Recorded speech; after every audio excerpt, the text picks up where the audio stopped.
New York, New York, they're here. The Yankees. Derek Jeter with Padre Yankee Hall of Famer Dave Winfield before the game. And then Jeter took his turn in the batter's box. Number 10 all time in Major League history in total hits. Derek Jeter back from an injury that sidelined him most of the year. Not Robinson Cano, the all-star second baseman. He is the power source for the Yankees in the middle of their lineup. As we welcome you to beautiful Petco Park on this Friday night, the first of a three-game series, the Yankees and the San Diego Padres. And good evening, everyone, with Mark Sweeney and Mr. Padre Tony Gwynn. Pleased you're with us. Big crowds, big weekend, big buzz, and this is going to be exciting. Yeah, it is. Anytime the Yankees go anywhere in the country, it's always a lot of fun. It's no different here in San Diego. And we'll see two of those graybeards that just don't seem to get old, Jeter and Rivera. Well, when you think of the Yankees, this guy right here, the captain, he's done it all for them. And I think that this team has really missed him this year. And you see, that's career numbers with the Yankees. It's hard to believe. First in games, hits, stolen bases, batting average, RBI. And this team is very happy to get him back into the lineup.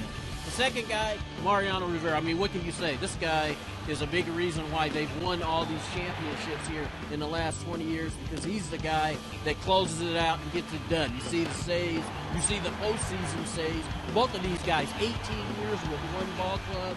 You know, that usually, that doesn't happen very often, but a big reason why this team is having a lot of success is those two guys, Jeter and Mariano. Isn't it interesting? Rivera wears number 42. Jackie Robinson's retired number. He's the last active player. He has 642 saves, and he has 42 postseason saves. He knows the numbers. Yeah, absolutely, yeah. Well, how about the pitching matchup tonight, Mark? Well, Dick, you look at the first one, and it's CC Sabathia. Not a typical year for CC because he is used to dominating lineups no matter who you are. In the AL East, you have to be dominant and you have to have a number one guy. That's what CC is. He understands he's going through struggles, and it's all about command with a little less velocity. He has to have command, but he has to get to that slider.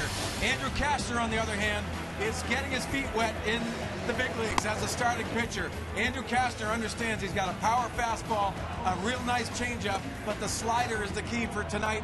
Watch him feed off the energy on this crowd. It's going to be interesting how he handles that. Well, the Padres in the clubhouse welcomed their newest. He's going to wear number 22 from Huntington Beach, Ian Kennedy. He'll be the starter against the Yankees on Sunday.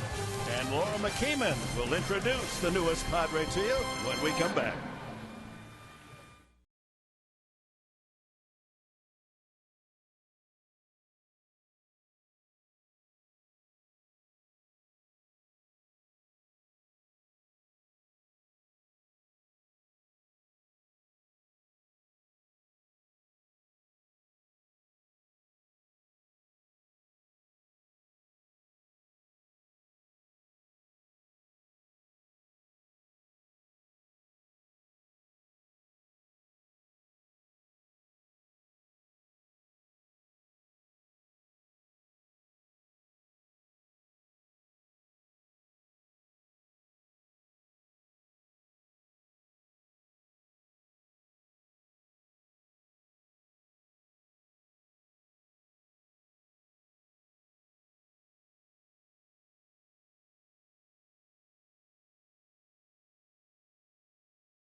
Their history, legendary.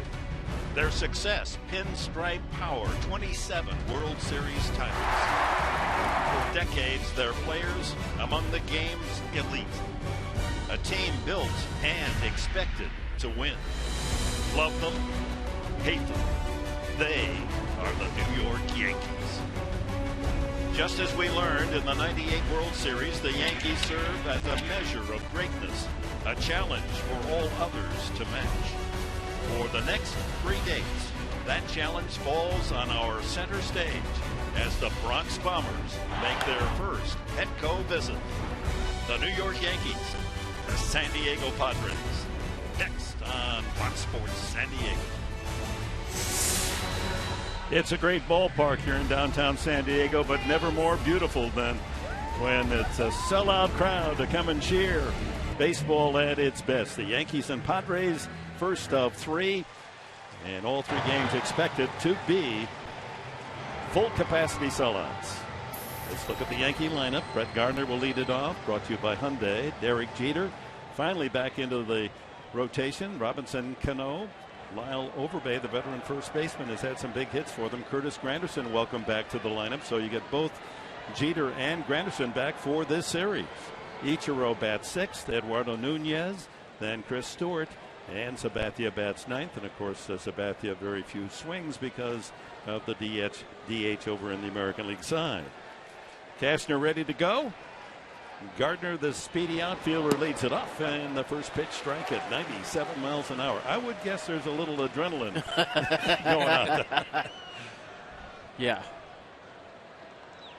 The big crowd, the anticipation of the Yankees, even though they're not the first place Yankees coming in here. They're 8.5 behind Boston. Another strike. Again at 97 with a lot of movement. Gardner, their leading base stealer, leads in doubles and triples as well.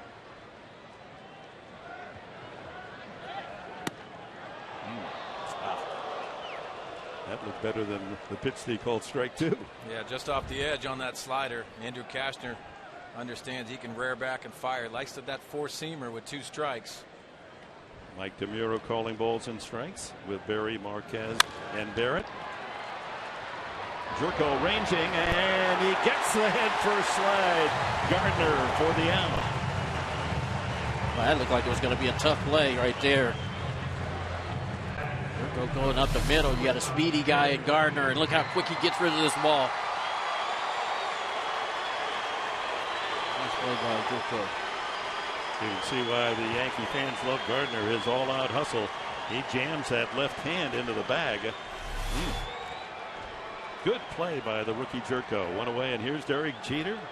Understandably, a loud ovation to welcome him to Petco Park. Don't be misled by that 200 because of the ankle injury. He's had only 15 at bats. So you think about these Yankees coming into this game. Jeter hasn't played. He has 1 home run. Granderson hasn't played. He has 1 home run. That's something like 59 home runs from last year that haven't been around for New York. There's a looper to right, and it's going to fall for a base hit.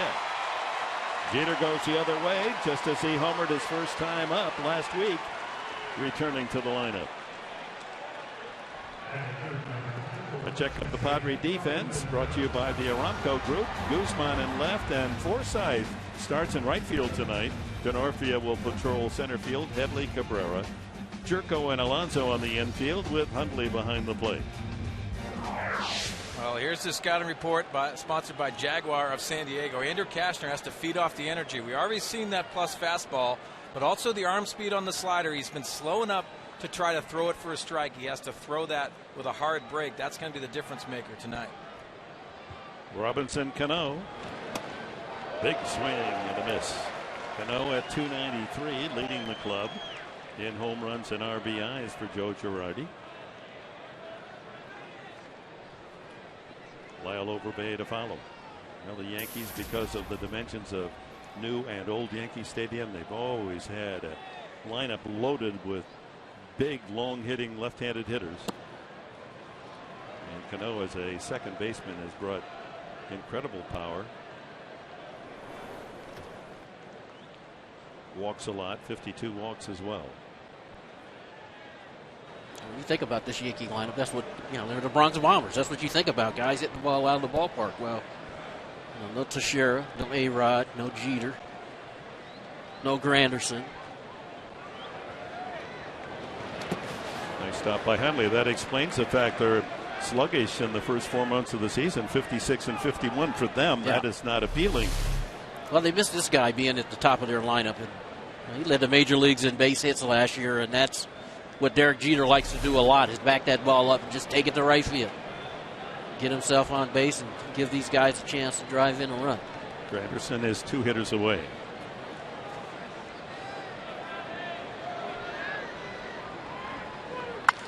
Base hit to center field. That's hit well, and DeNorfia has to hustle to cut it off and gets it in as Jeter races to third. The throw to third, and he's safe. Of course, he's not at full speed because of that ankle. It took him out of the lineup late last year and cost him the first 4 months of this season. Jeter wasn't running great, but he didn't hesitate going around second base. It's like a changeup that hung in the middle of the plate to Cano, and he lines it in the right center. DeNorfia does a nice job of cutting this ball off. And Rivera makes a relay throw to third. You saw an awkward slide by Jeter. That's the ankle that was injured, that left ankle that hits the bag first. Yeah, coming up with scenarios, not trying to hurt that ankle even more. And it's not about the running straight forward. It's the angles, it's the turns, it's the slides. That's what's going to aggravate that ankle. Overbay, free agent pickup by the Yankees. Mark Teixeira also on that injured list, as Tony indicated. Well, they pick up Overbay, 36-year-old, played his college ball at Nevada Reno. He's given them some power, a dozen home runs. Had the big hit in the win against the Dodgers on Wednesday night up in L.A. Good location by Cashner on that fastball outside with movement. Talked about the emotions that's going in through Andrew Cashner tonight. He's going to have to corral those. Spotting the fastball, good slider, and locating that changeup. Infield would like to bail him out, first and third with a double play chance. Overbay has knocked into 12.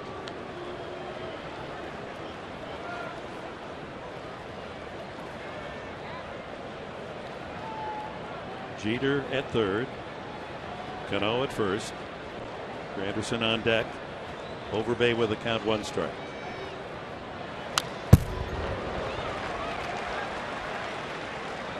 Overbay, Arizona, Milwaukee, Toronto, Pittsburgh, back to Arizona again, Atlanta, and now New York.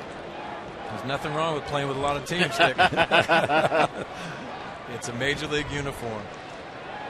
Really, Overbay's done a nice job, really. Yes. I mean, 12 home runs. He's gotten some big hits for the Yankees. And he's not a Mark Teixeira, but up high, changeup. And going back to your point, Tony, earlier, you look at Robinson Cano, not having the boppers behind him and in front of him, that affects. You're going to see the walk total up. You're going to see him pitch differently. And that you go through struggles. But Robinson Cano, with that protection, is very dangerous. This whole lineup is dangerous.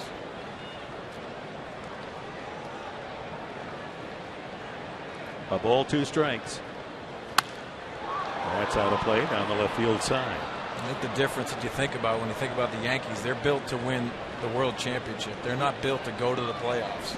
And when you go through injuries like they have, it's a struggle. Talked to Joe Girardi earlier. Said, hey, we've gone through those struggles, and now hopefully we're getting some guys healthy. Granderson, you talked about Tony earlier. CC Sabathia. These guys need to step up, and when they do, they know where they should be. Right, 3. That's a big time for the strikeout as Overbay caught looking. 2 away to Curtis Granderson. Well, you take a look at this power fastball, and has a little bit of cut action to the middle of the plate. Looked like he was sitting breaking ball there, or even a changeup. And he got that fastball that you really can't look breaking ball when you get 90, 98 plus. Here's Granderson, a home run machine the last 2 years with the Yankees, 41 and 43 home runs. Just back in the lineup tonight. Fastball at 97.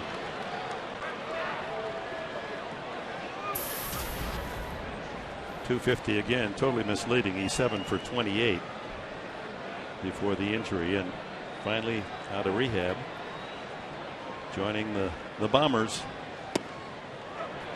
Good changeup. Yeah. That's what you need when you're coming off a rehab. You're exactly right, Mark. I mean, anytime you get a guy that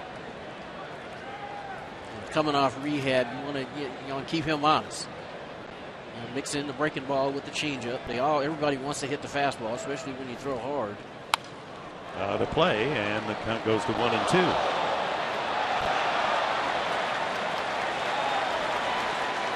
There's a big trade, a three-corner trade that involved Granderson and the Padres' newest pitcher, Ian Kennedy, back in 2008. Austin Jackson was part of that deal. He went to Detroit. Ian Kennedy went from the Yankees to Arizona. Granderson, Detroit to New York. 1-2. Got him swinging. Welcome back. Cashner, first and third with one out, rears back and strikes out Overbay and fans Granderson.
Diego presents Padres Baseball, brought to you by your San Diego County Lexus dealer, inviting you to test drive a luxurious Lexus automobile today.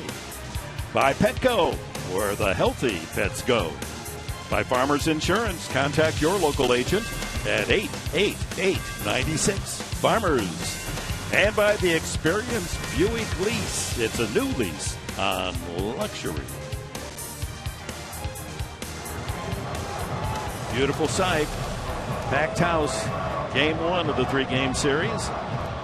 We'll be back with you tomorrow, 5 o'clock for Fox Sports San Diego coverage of Game 2, and then 12:30 on Sunday as we look at the Padres lineup. But Black has them hitting this way. Brought to you by Toyota. Cabrera, Denorfia, Headley, Guzman cleanup. Carlos Quinton still favoring that knee. Alonso, Jerko, Forsythe, Hundley, and Cashner. And C.C. Sabathia, Karsten Charles Sabathia Jr. on the mound, 33-year-old from Vallejo, California. 200 career wins. Cabrera, good success hitting from the right side. .278 overall, but ever .342 hitting right-handed. Denorfia and Headley to follow, bottom of the first. Sabathia is 3-0 lifetime against the Padres. Raking ball hits the outside corner. Nice backdoor slider right there. Usually against CC, if you're going to get him, you like to get something on him early. Put some runs on the board early. The trouble the Yankees have had putting runs on the board. Maybe you can get the upper hand, but fouled at the plate.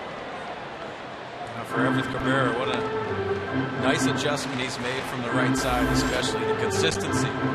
Last year he looked awkward at times, to say the least, from the right side. And the reason why he's been an all-star is the adjustment he's made from the right side of the plate. Mark, wouldn't you say he stayed short from both sides? Just one of the biggest things. Last year it looked like he had a little bit more power from the right side.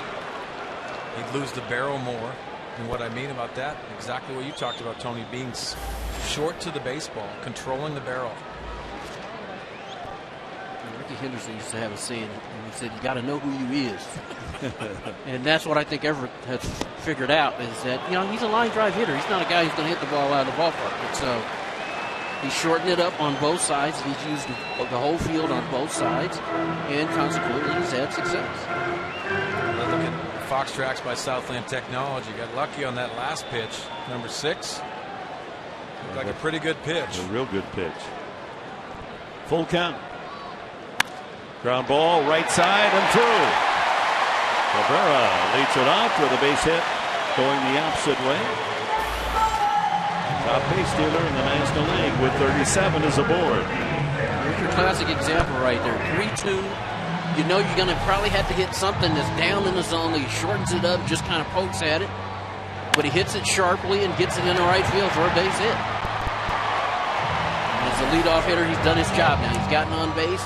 He's going to look to try to steal second base. And in the meantime, Chris DeNorfia stands there hoping that he gets some fastballs because Cabrera's a threat. And DeNorfia, we all know, is a first ball fastball hitter. Well, we heard it the other night, that ringing home And run. he goes to the right side and through. Cabrera takes a turn and he will hold as Ichiro comes up firing. Well, there's an interesting formula. Right-handed hitters going the opposite way. Ground balls through the what hole would that be? The 3.5 hole. Exactly right. And again, nice job, Chris DeNorfia trying to hit that hole. You see, he backs that ball up, hits it in the hole. The only problem is you got Ichiro Suzuki out there in right field, and he is still of Gold Glove caliber out there with one of the best arms in all the big leagues. Well, the first day is all about scouting reports, and one of those defensive scouting reports is Ichiro is accurate, and he's got a cannon in right field. There's Ichiro. And he's closing in on 4,000 base hits, counting his Japanese success. Chase Headley then with a couple of mates aboard, no one out here in the bottom of the first. The Padres with an excellent chance to strike first.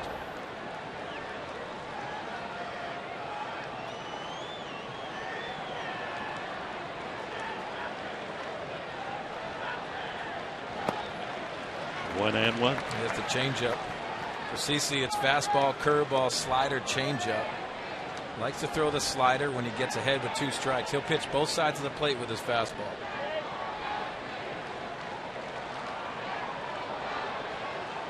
Two good base runners, Cabrera and DeNorfia aboard. Toward the hole.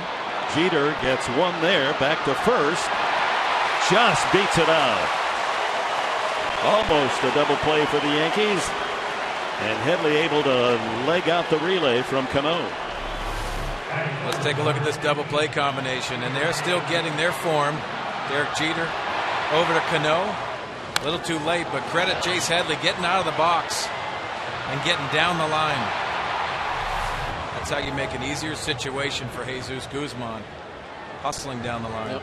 Well, the Yankees first and third with one out, top half of the first inning. And Kastner came up with a couple of big strikeouts over Bay and Granderson. Here the Padres with a chance, first and third, one out. This is a situation where Chase Headley can be aggressive on the base pass. You got to take some chances when you're facing a guy like CC Sabathia. You see something, first move, there's Dave Winfield. You know he's going to be at the game. He was here early. The Yankees wanted to meet and greet Big Dave.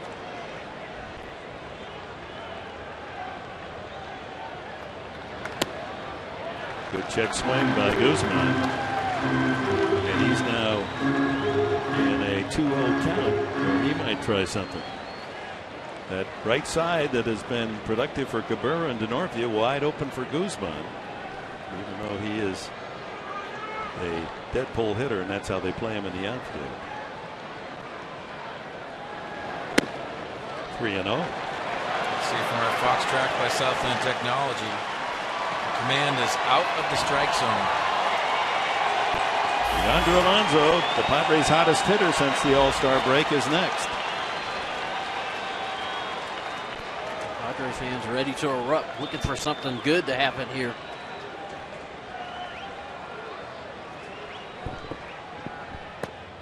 Ball 4, too low. A 4-pitch walk to Guzman, and the Padres have the bases loaded.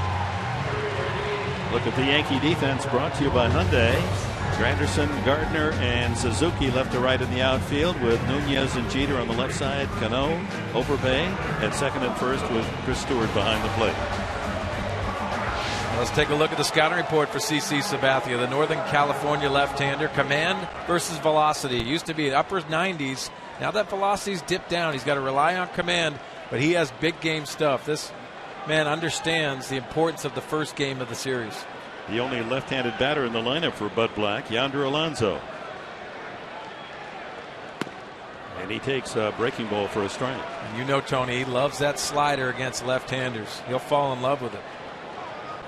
Cabrera, Denorfia, Guzman, Padre over every pillow.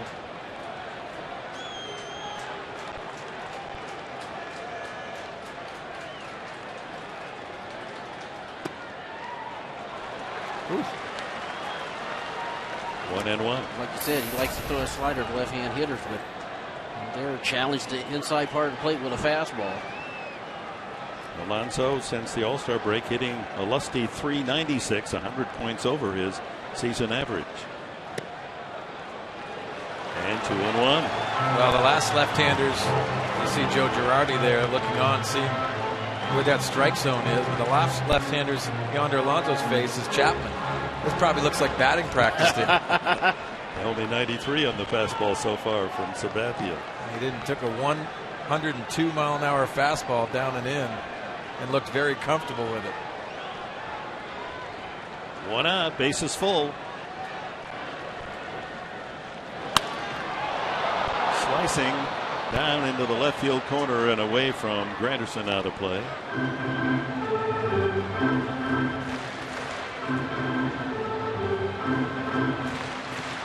Alonso with a modest 5-game hitting streak.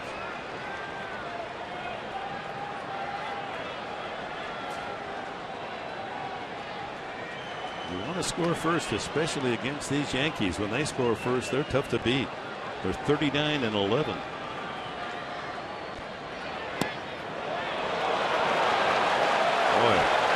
Clean umpire DeMuro has not been a pitcher's umpire so far, especially for Sabathia.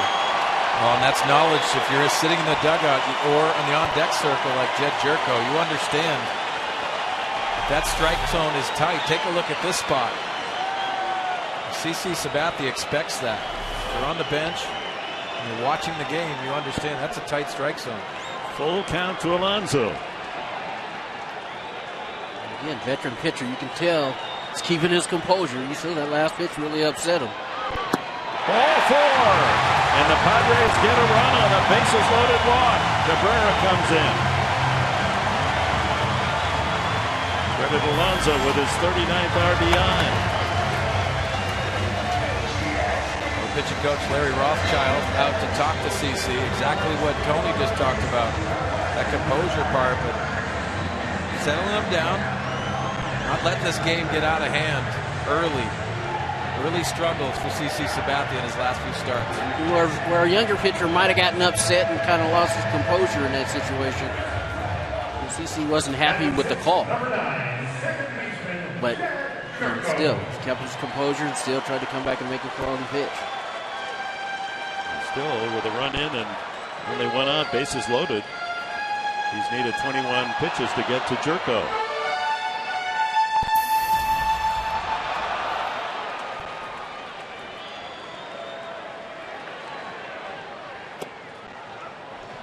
Well, he gets the strike call on that knee-high fastball. I'll sink her down. I'll take that as a pitcher's pitch. Not much you can do with that unless you're sitting on it.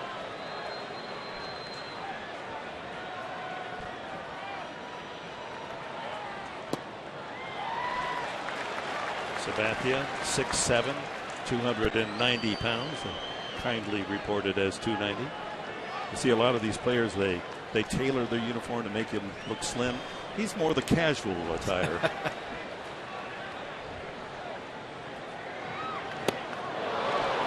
Change up. Good pitch right there. No Jerko. A ball, 2 strikes. Padres with an early 1-0 lead and chance for more. There's a swing by Jed Jerko. The good arm speed on that changeup. It hits Sabathia, caroms to Cano, and Jerko is out as the run scores.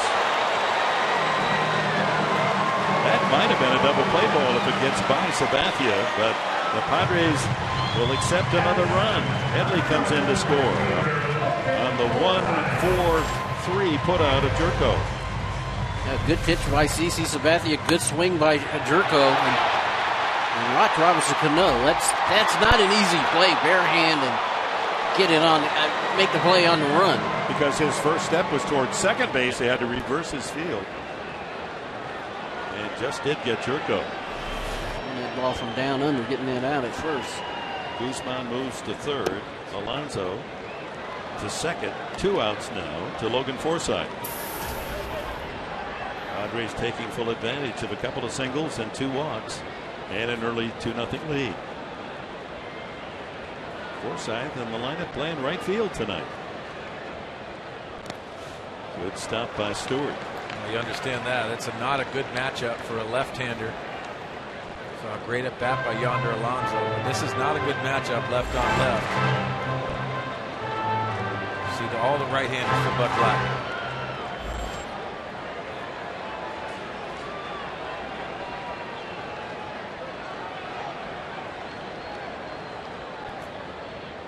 Ground ball to deep short. Jeter's there. And the inning comes to an end, but the Padres tally 2 on 2 hits and lead 2. After 1, Padres up 2-0.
Surnames in Japan, so he's decided to use Ichiro more, and what a hitter he is. 11 seasons in the major leagues of America, 2,428 hits ahead of one of the Poisons, Paul Wainer, Al Simmons, Pete Rose, Kirby Puckett. And when you add his Japanese league totals, he's inching toward 4,000 in his great career. fact, he needs only 15 more base hits to be the third player in baseball history at 4,000. Ty Cobb was second place, and Pete Rose the all-time hit collector. And as we've already seen, not only respected with the bat, but with the arm as well, and his legs. He can still hit you a stolen base. Padres with a 2-0 lead early. Ichiro, Nunez, and Stewart here in the second. Ichiro's not a very big guy, but you can't try to sneak that heater inside because he's got big-time power to right field. He hits this to left field softly. A long run is going to fall for a base hit, as Guzman couldn't get there. That's the third Yankee hit. And that's what he'll do too. Just punch the ball where it's pitched. 14 more hits for 4,000. Just a nice piece of hitting by Ichiro. Surprising thing for me, everyone always talks about the base hits he gets, and he puts on a show during batting practice when he wants to. He can hit home runs, but he understands that's how he's going to make his money, getting on the bases, causing some havoc, but he can manipulate the barrel of the bat like no other, except the guy next to me. Eduardo Nunez. Well, thank you. I appreciate that. You can swing it. Eduardo Nunez, the hitter. He's been a utility infielder for the Yankees the last 5 years.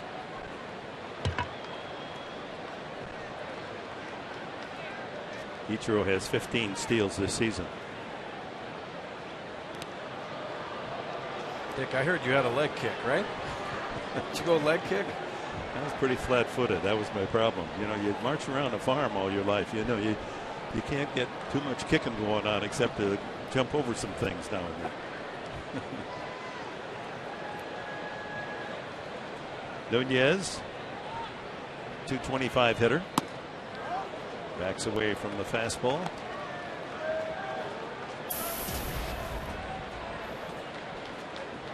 Infield set for two. Chris Stewart, the catcher, on deck.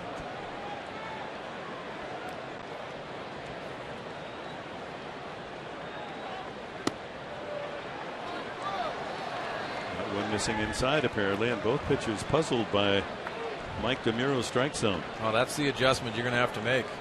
Mike DeMuro is going to do that. Have that tight strike zone. Can't work off the edges too much, and you saw some of the pitches that CC Sabathia threw. Yep. There he goes. Throw by Hundley. Not in time. 39-year-old legs still work quite well. Steal number 16. And when a pitcher has to throw a strike, usually it's that big leg kick, and he gets the big leg kick. Ichiro knows how to do that. Good jump by Ichiro Suzuki. CC Sabathia, some of the Petco Park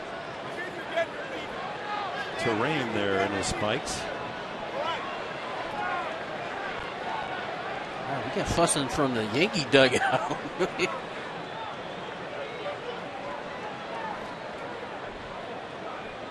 With the Yankee hitters hitting. Yeah, that is surprising. Kind of unusual right there.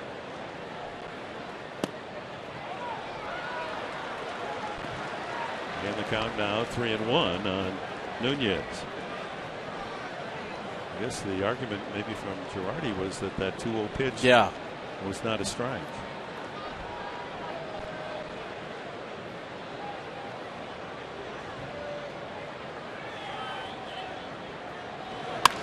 Line to right, slicing down the line. Fair ball, just fair. That'll score Ichiro easily as Nunez delivers an RBI double. A throw way wide, but backed up by Headley, with Cashner covering third. Nunez with only his 11th RBI of the season. A double to right. Again, see him back this ball up. Ahead in the count, he backs his ball up and hits it right down the right field line. About a foot fair. Forsythe playing a fairly strange position out there in right field. Did a good job of fielding that carom and getting it in. Yes, he did. Brings up Chris Stewart, the catcher. Going out, tying run at second. 2-1. As Ichiro has scored here in the second.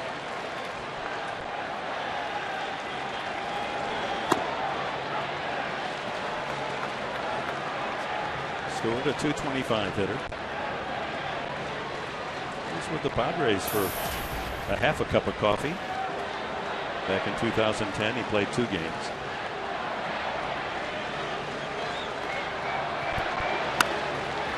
Well, that's good situational hitting. He moves the runner to third on the ground out to Jerko. And it's up to Sabathia, who has had 2 at-bats this year. As a Yankee, he's 0 for 7. But back when he was with Cleveland, he had more opportunities to hit, and in his career, that's 3 home runs. Well, and I saw one of them up at Chavez Ravine. It was the Cleveland Indians, and he hit the back of the bullpen.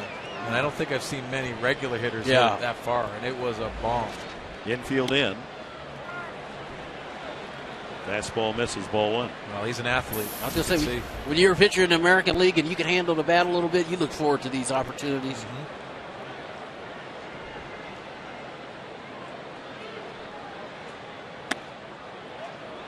Tying run 90 feet away for the Yankees, and 2-0 to Sabathia.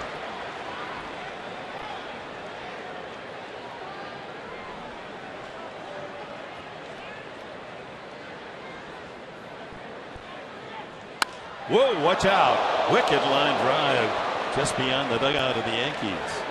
Hopefully that didn't strike a fan. You saw CeCe right there, 2-0, try to turn it up a notch. He was looking to right field. Yeah, he was looking to right, and the ball went to left. He was a little bit late on that one.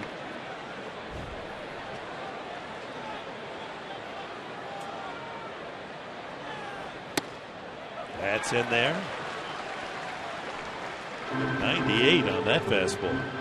So fluid and easy out of the hand of Cashner to get that velocity. So many times we talk about it. Looks like he's playing catch. Perfect mechanics.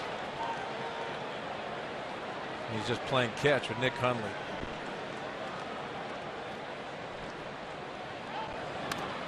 Just got a piece of that.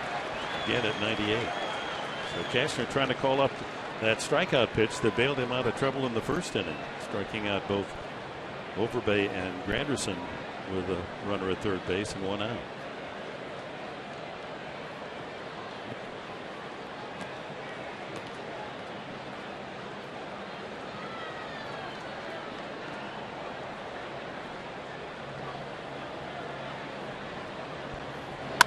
Ground ball, diving stop by Headley, but he can't make the play at the plate, and the game is tied at 2.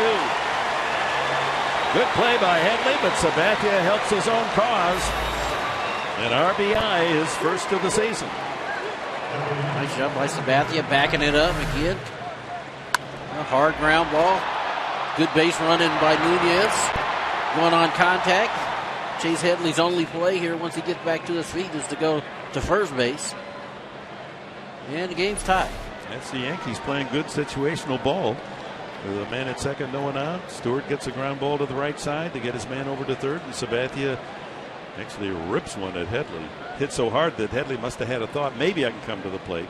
Well, check with Chase Headley and understanding that awareness that you have.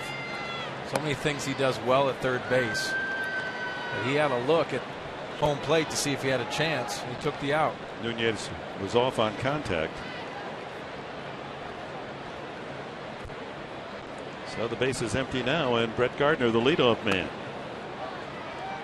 2-0. 36 pitches already for Andrew Cashner.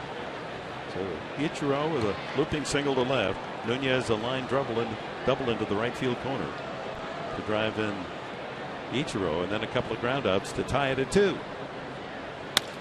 Line drive right at Cabrera for the third out. And in the second, the Yankees tie it at 2.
Lamp Gate, the Padres wives have partnered with the Padres Foundation for a mystery bag fundraiser to benefit Rady Children's Hospital, as well as the Padres Foundation and the Marnock School. So basically the way this works, $40 for a bag, and in there you get a ball. I'm going to open this up and see what I got.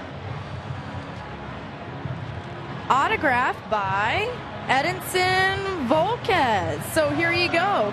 These Padres wives have been hard at work. They've sold 500 of these mystery bags so far at $40 a piece. So raising some great money for a good cause. There you go. All right, Laura. And you've got a keepsake out of your purchase as well. So 500 at $40. It's $20,000. Is that what that is? Well, let me get on my iPad here. Nick Hundley leads off the second inning. Nick's had some big blows in the last 3-4 weeks. Home run count up to 8.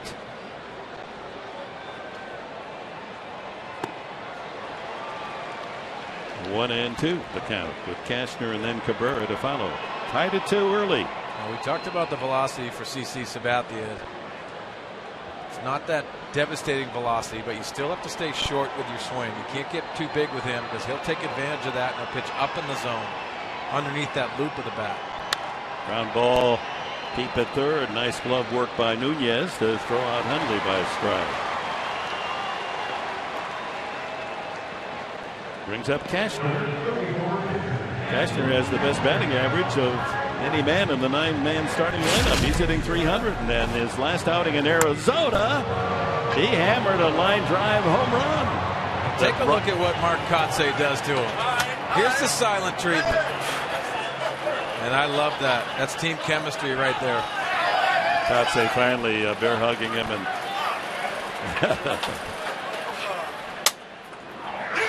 first time he did a home run as a professional, going all through his minor league career.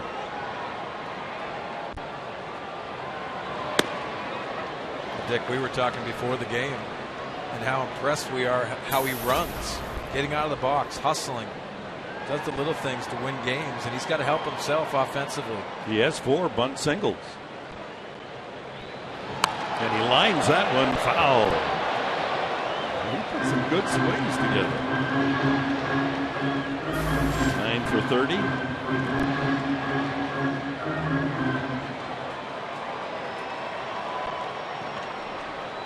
Lewis Padre, Ian Kennedy will get a start Sunday.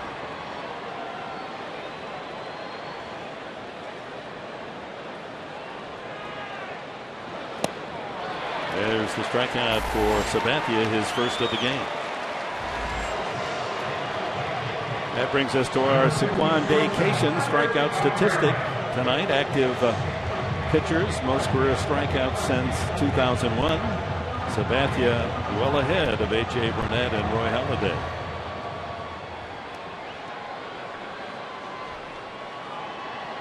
He also, coming into this game, has allowed more runs than any pitcher in baseball. I saw that stat earlier today, and you just don't think that way of CC Sabathia. Part of it is he pitches so many innings, yeah. so I understand that, but he's also given up 23 home runs. 9 in the last 7 starts.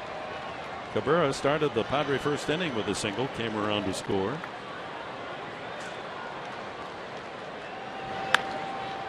Up the middle, softly hit. Jeter deep behind the bag, but no chance. The ball goes into the crowd, and that'll give Cabrera second base. And Jeter knows now he had no chance to throw out Cabrera. A needless throw results in the error, and the Padres have the tie-breaking run at second base. Yeah, surprising play by the captain. This might be an unknown of how Everett Cabrera runs.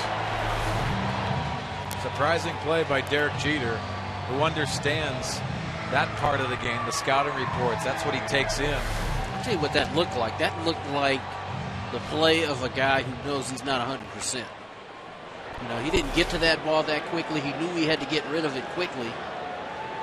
And really, he had no play on that play. And, you know, he should have ate it. Instead, he tried to throw the ball, you know, on the run, and it was out of control. So it's going to take him a little while to kind of get his legs under him, but I don't think he's 100% yet. Here he goes to third. Cabrera, the throw is in time. Chris Stewart firing it to third. Cabrera thought he had it stolen. The risk and reward with 2 outs. You don't want to make the final out at third, but oh my.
Top of the third inning, and we're pleased to welcome from the San Diego Chargers, A.G. Spanos. And Thursday night's the first preseason game, and even though it's not quite like the regular season, there's a lot of energy and adrenaline pouring through over Chargers camp. I know you're anxious to see what you've got.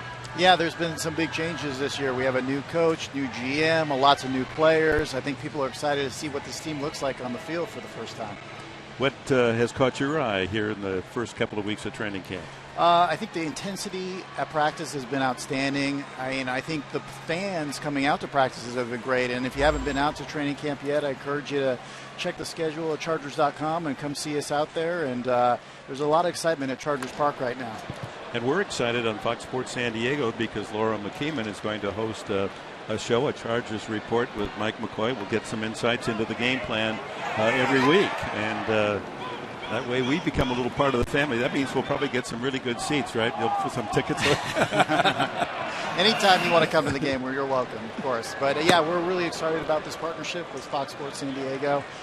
Chargers Insiders, the show. It's going to air on Thursdays during the season. It's at 4 p.m. And it's going to have all kinds of behind-the-scenes inside access that you can't find anywhere else other than here. So, yeah, that's exciting. And you talked about the fans being over in practice, and now you're going to have that Fan Fest coming up on Saturday at 11 a.m. And I heard Jeremy Cleary today talking about it's probably game situation because of that game on Thursday. Are you excited for that? Yeah, that's going to be Fan Fest is a great day for fans to come out and see us. It's free parking, free admission, $2 hot dogs, $2 sodas. There's going to be Chargers alumni signing autographs. The Charger girls sign for the first time. Lots of excitement going on. A great day for the family to come out. So there's the information. 11 o'clock to 1 o'clock on Saturday at Qualcomm, and the first preseason game on Thursday night next week against the Seahawks. And the regular season opener, that's a tough one against the Texans, a good team. That's going to be a very exciting game on Monday Night Football. We're going to look to promote, have the fans wear all white like we did last year. Last year was White Hot Sunday. This year will be United in White under the lights. So it'll be an exciting game. Jeter flies to center, and Cano bounces to second. 2 away here in the third. Well, the beauty about our city and in our county, as we look at the Chargers Insider information again, it'll premiere on August 28th, final Thursday of this month.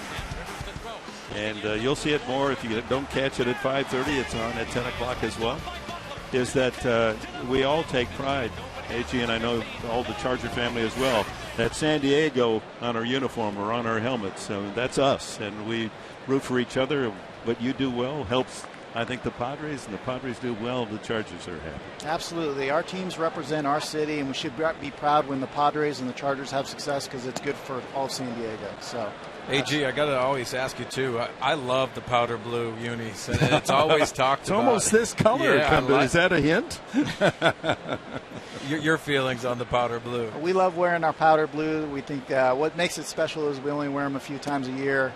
And they are a great uniform. They're always up there when they do fan polls and all that. We recognize that. So. With the white helmets. Love the white helmets. It's a great look. Makes me think of Bambi going deep. High pop-up on the left side. Over Bay. And it's Headley with a catch. And it's a 1-2-3 inning. And we thank you, AG, and a great season for Thank the Chargers. you very much. Appreciate it. Good luck for the season. Go Chargers, go Padres.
And now time for our AT&T Twitter poll. We're asking you which player is your favorite that played for both the Padres and the Yankees. And here's your choices. Goose Gossage, Ricky Henderson, Gaylord Perry, David Wells, or Dave Winfield. The way you vote, hashtag whatever name you choose and then both. And make sure that you do this all game long. We're going to be updating this as we go along. Get on Twitter. We'll tell you the results. Hey, who you guys pick on that list? I don't know who we're going to pick, but I just saw Dave Winfield run to his cell phone. And Boomer out there at Point Loma, I think he's logging a few votes too. Well, you can't go wrong with Dave Winfield. What a dynamic athlete. Could do it all on a baseball field. Yeah, he's got the cell phone out. Go there ahead. He goes. Put that Twitter vote in. A 2-2 tie as we go to the last of the third. Denarfia singled in the first inning. Headley and then Guzman to follow. Think about that list. Dave's a Hall of Famer. Gaylord Perry's a Hall of Famer. Ricky Henderson's Hall of Famer. Can you really go wrong? No. That ball hit in the air. Right center is Gardner for the first down. Headley safe on a fielder's choice and scored in the first inning. You've seen both starting pitchers trying to settle into the game, getting a little more comfortable with the strike zone.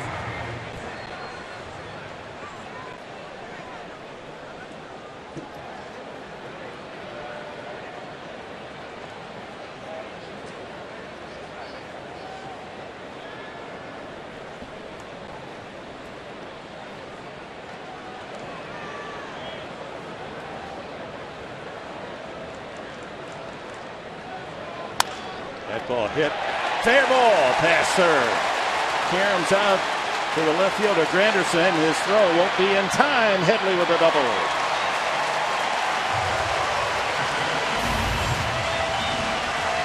Granderson played that ball nicely on the ricochet down there, but couldn't get enough on the throw. Like a changeup that was up in the zone. Headley stayed on it nicely. Was it right down the line? Well, this is the time. Chase Headley getting hot.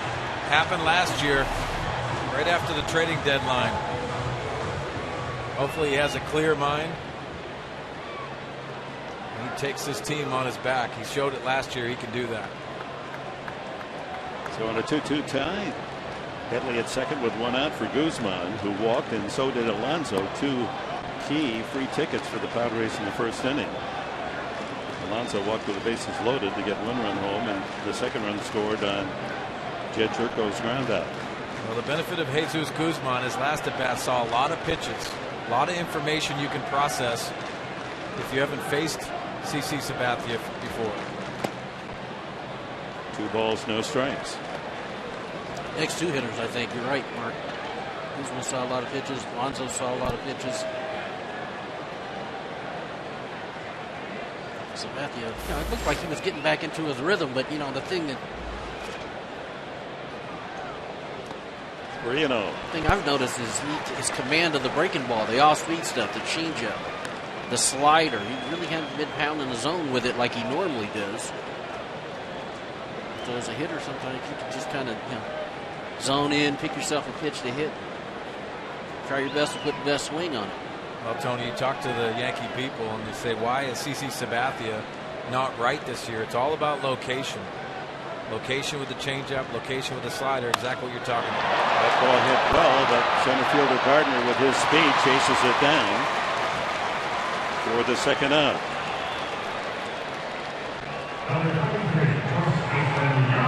The Extra Mile Index brought to you by Firestone. Highest batting average after the All-Star break this year, Yonder Alonso at .396. 19 for 48. They look very comfortable in the batter's box. You go back to both of those Chapman at bats, a very tough challenge, and he looked very comfortable. That means his timing's right. He's getting his hands in the right position. He's also getting the results by getting a lot of hits. Chance to give the Padres the lead with Headley out at second, 2 out. Ripped to center field for a base hit. Charging is Gardner. Could be a play. Here comes Headley. And he is out of there. What a throw by Gardner. And Chris Stewart holding his ground as the tag made on the Padre third baseman, and the San Diego Padres denied as Gardner charging, and although it wasn't a perfect strike, he got the throw into the catcher in a hurry. What a strike by Gardner.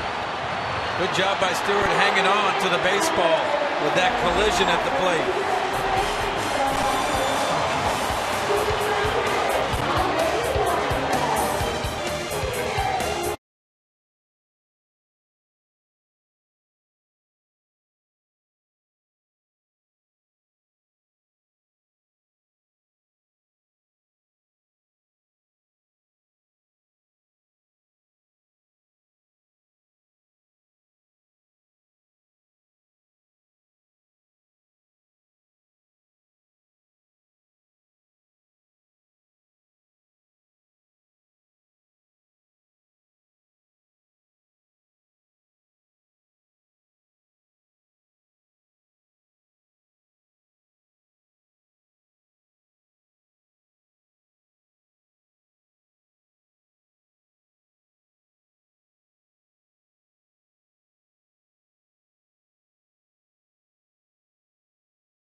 saluted by San Diego for his great career with the Yankees. The all-time save leader, number 2, Trevor Hoffman.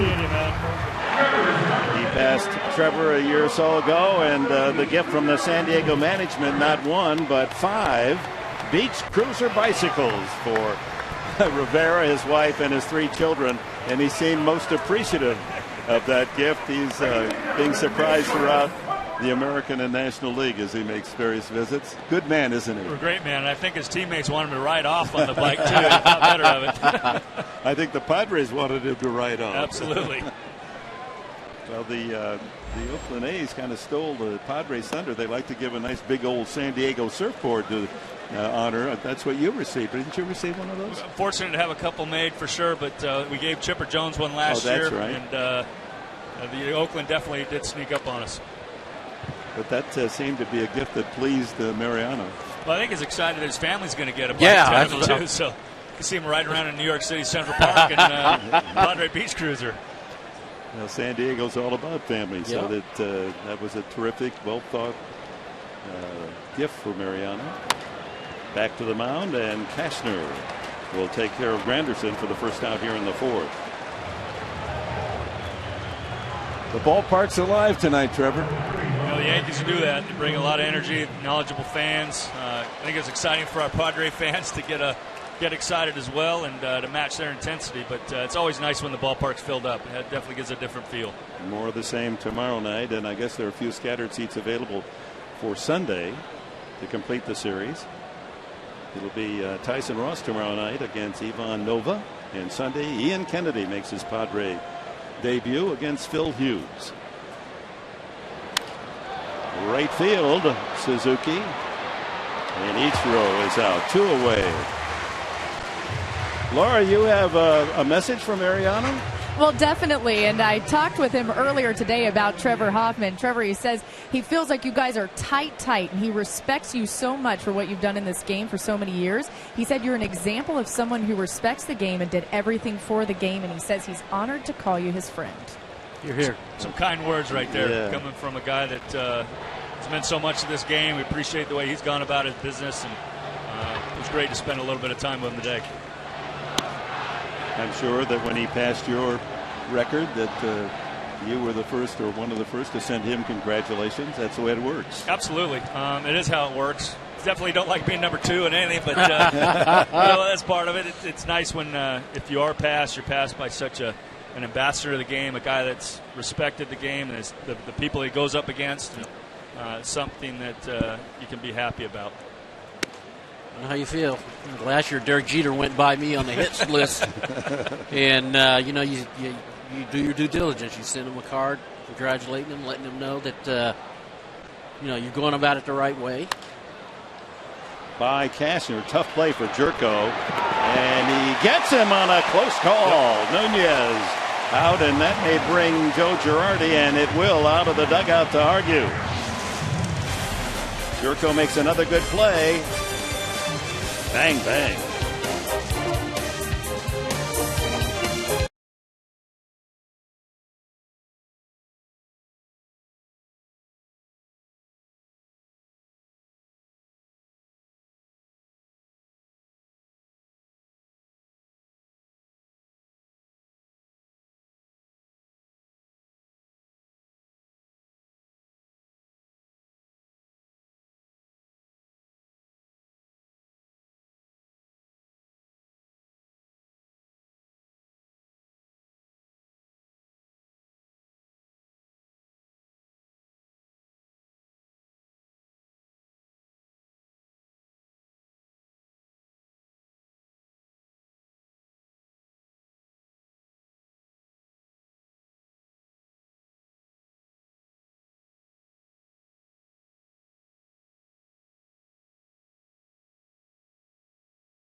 Headley at home plate on Alonso's single. And let's go back to the final play. Eduardo Nunez, and the Yankees thought he was safe. You slow it down. He's safe. But it hit the bag before the ball clears into the glove of Alonso. Jerko did all he could do. Nunez getting down the line did barely beat that out, but we'll take the call. Absolutely. Almost looked like he didn't touch the bag. Yeah, that's what I was going to say. Barely touched it. That's 9 straight outs for Andrew Kashner since the double by Nunez that sparked the 2-run rally in the second inning. Jet Jerko, Karam going off Sabathia to the second baseman, drove in a run the first time with that ground out. Jerko, Forsythe, and Hundley in the fourth inning.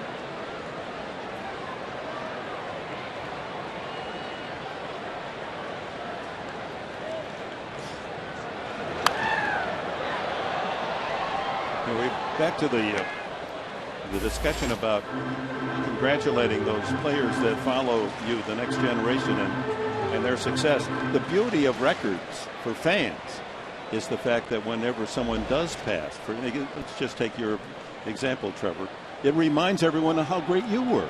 And that's part of why baseball and its statistics, more than any other sport, we were able to stand and applaud again. And you know, it allows us to kind of recollect on our own guys. I mean, knowing how great Tony is, to be able to think about Derek Jeter in that same light kind of puts into perspective of what he was been able to accomplish. Jerko goes around on the high fastball. Mariano, this is the strikeout that secured the save that passed Trevor Hoffman. Pretty quiet and humble, wasn't he? That's pretty neat. Well, yes, because he's done it the same way for 18 years. Yep. Well, that was your trademark too, Trevor. Good or bad, you were expressionless. I mean, that's your job. That's what they're paying you to do. You know, I give him a lot of credit for announcing his retirement early, and then obviously going to stick by it. But having such a tremendous year that he's had, 34 out of 36 this year, and sub-2 ERA again. Might be a little hard to walk away. That's what I would say, Trevor. Chipper did the same thing. Had a great year last year and still walked away. It's got to be maybe in the back of your head you're thinking twice about your decision. He didn't mention to you why he thought this was the time to retire. With his record, obviously, he could continue pitching.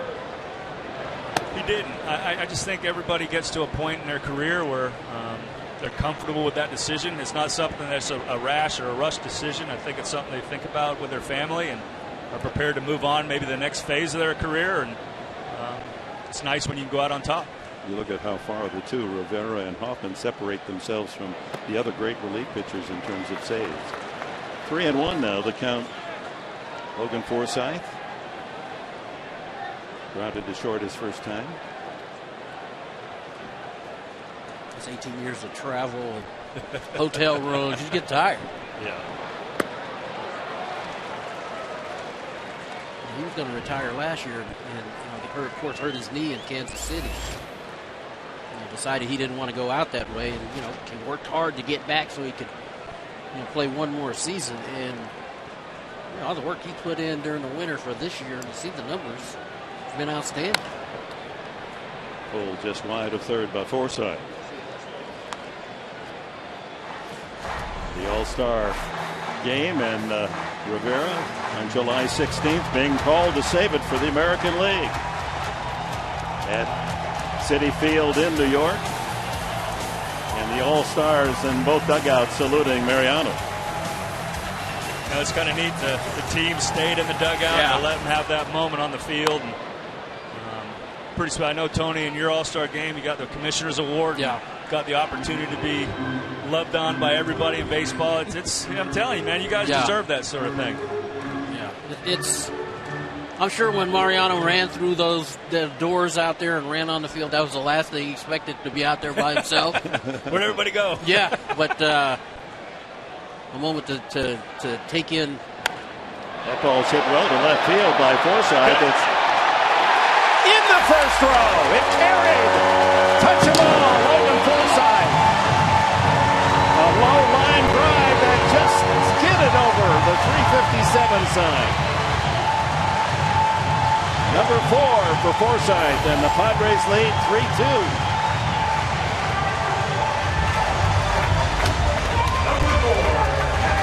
Not a bad pitch either by Sabathia. This ball is down. Forsythe goes down and gets it. It just sounded crisp.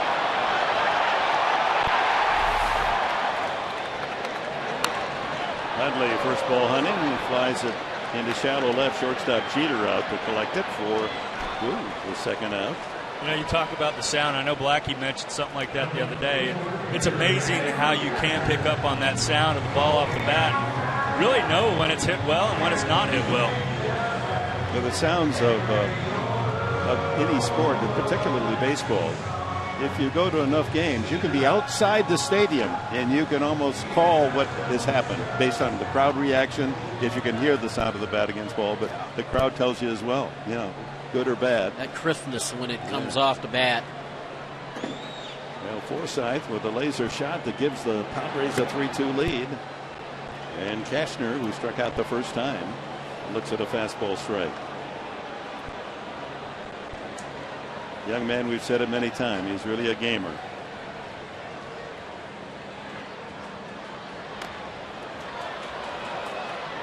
Just foul as Cashner, with, as we mentioned, his 9 hits, 4 of them are bunt singles. Getting very close to that ball hitting him in fair territory. Yeah. Tried to stay fair on him too. I love it. Cassidy loves hitting, doesn't he? He does. And he talks about how good a hitter he is all the time.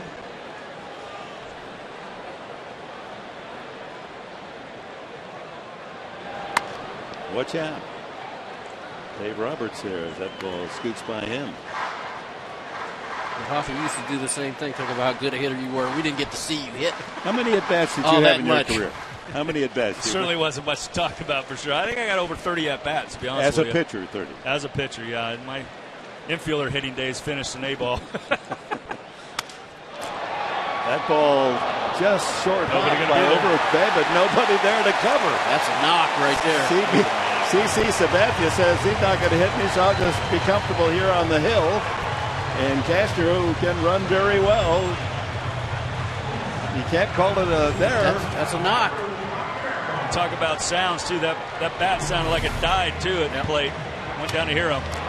Got all up in his kitchen, and, of course, somebody's got to cover first base. Sabathia may have thought he caught it on the fly. That'll be his excuse, and I bet he sticks to it. So Cashner, his 10th hit of the season. What in the Horned Frogs going on here? Leadoff man Cabrera 2 for 2 tonight. Single through the right side and singled up the middle. Infield hit. That was the play in which Jeter threw wildly to first base, but the Padres couldn't take advantage. San Diego with 3 runs and 7 hits off Sabathia here in the bottom of the 4th. Line drive, left center field. That's a base hit. That's going to roll. Cashner can roll too. Look at him gallop. He's around third, and he will score for the 2 Padres. Cabrera with a triple. He's 3 for 3. Yeah, Cabrera not trying to do too much, puts a short stroke on it. It just goes to show you sometimes those little bitty mistakes come back and bite you. Sabathia didn't cover first base, and you see Cabrera backing that ball up, lining it into left center field. And Dick, you're right, Cashman, he's running very well. Look at that! Look at this big man run around third base. Cuts the corner nicely, hits the inside corner.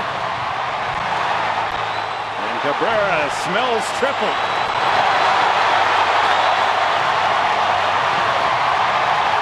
His 5th of the year. Big crowd had something to yell about right there. Yes, they did. I tell you, so many times pitchers don't do too much running in the bases. I thought he did a nice job hitting his drive points and getting good angles. So in the inning, a single, a triple, and a home run for the Padres. And a chance to add another with the score 4-2 as DeNorfia steps in.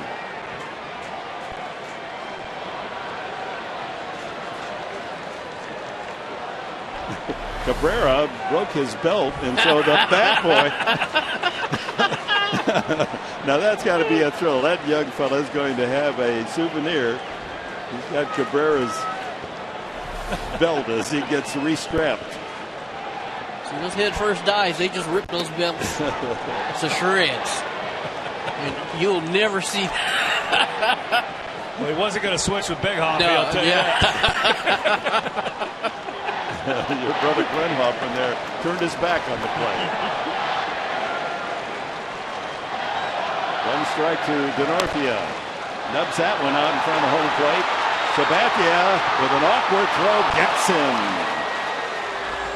Well, thanks, Trevor. You're welcome anytime. Appreciate it, fellas. Great job tonight. And a great job for Logan Forsythe. His home run, number 4, gave the Padres a 3-2 lead.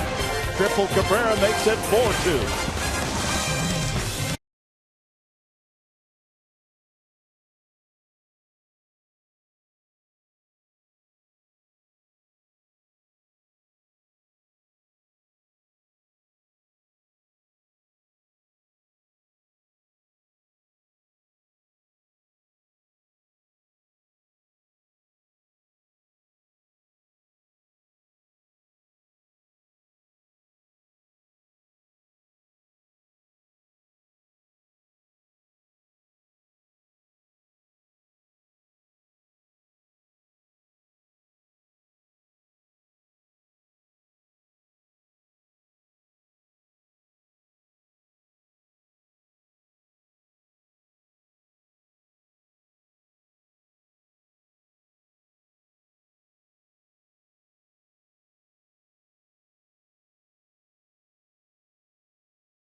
Quan Casino, real friendly, real close.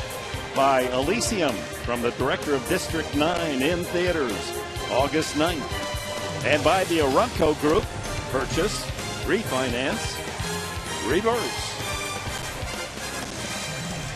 Totals after 4, the Padres 4 runs, 8 hits, no errors, they've left 4. Yankees 2 runs, 4 hits, an error, have stranded 2. And Andrew Kashner has caught his breath. Logan Forsythe, the home run to give the Padres the 3-2 lead, and then Kashner racing all the way from first base on a ball belted by Cabrera for a triple. Well, Dick, we talked about how Andrew Kashner can run, and he showed his wheels on that triple. Yeah, we were marveling just watching him warm up in the outfield today. What an easy loping stride he has.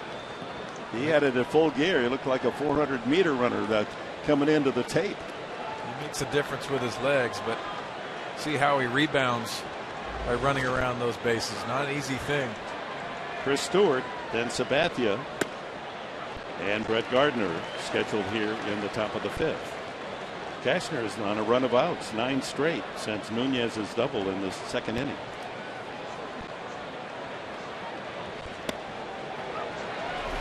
Two. Take a look at his strides. Very athletic, picking up the third base coach. See him hit the inside corner there, coming around third base. As a coach, that's what you like to see. You want him to hit the inside corner. He did a great job right there. He must have been watching our instructionals. Yeah, he's going to be an interesting post-game guest today. He's got a lot to talk about. We'll try to keep the Padres in front here, 1-2. The count on Stewart. Reaches out and fouls that on a protected swing. A reminder, tomorrow night the game is earlier. It's a 5:40 start, so that means we'll be on there at 5 o'clock. Tyson Ross against Ivan Nova. And once again, just a reminder, because of the big crowd expected, the gates will open a half hour earlier. So that means the gates will open at 3:30. And with the parking packed and many of the lots around the stadium, for those of you, especially in East County, drive into Qualcomm, free parking, and then take the tram in, and it brings you the trolley right into the ballpark. That's a good idea. If you can't get here, watch us on Fox Sports San Diego. But a lot of buzz around batting practice. And Stewart, from 2 strikes down, just patiently waits and punches the single to right field. The Yankees have the leadoff man in the top of the 5th inning aboard. He's still a little ouchy from that collision with Chase Headley at home plate. He's checking inventory. Collisions at the plate, they can't feel good on either end. It's remarkable the way he hung onto the ball, because Headley, while not trying to really injure him, and it wasn't that kind of collision we've seen in past, was trying to get the ball out of his glove. Yeah, you got to try to score the run, but usually those big collisions. Sabathia, Cashner goes to second, and then the ball is out. He's out. It was on the transfer that Cabrera dropped the ball. Cashner, wasting no time, fired a strike to second base to get the lead runner, and that puts Sabathia on base, which is not the best exchange for Gallardo. This is a double play if he could get it out of his glove, and I'm not sure if he had possession of this ball. Strong throw to second, and oh boy, you're right. I just don't know if he had control of that ball, and if he did, it would have been a double play. That ball was in the webbing, and it wasn't really secure on the replay. The Padres might have caught a break on that call.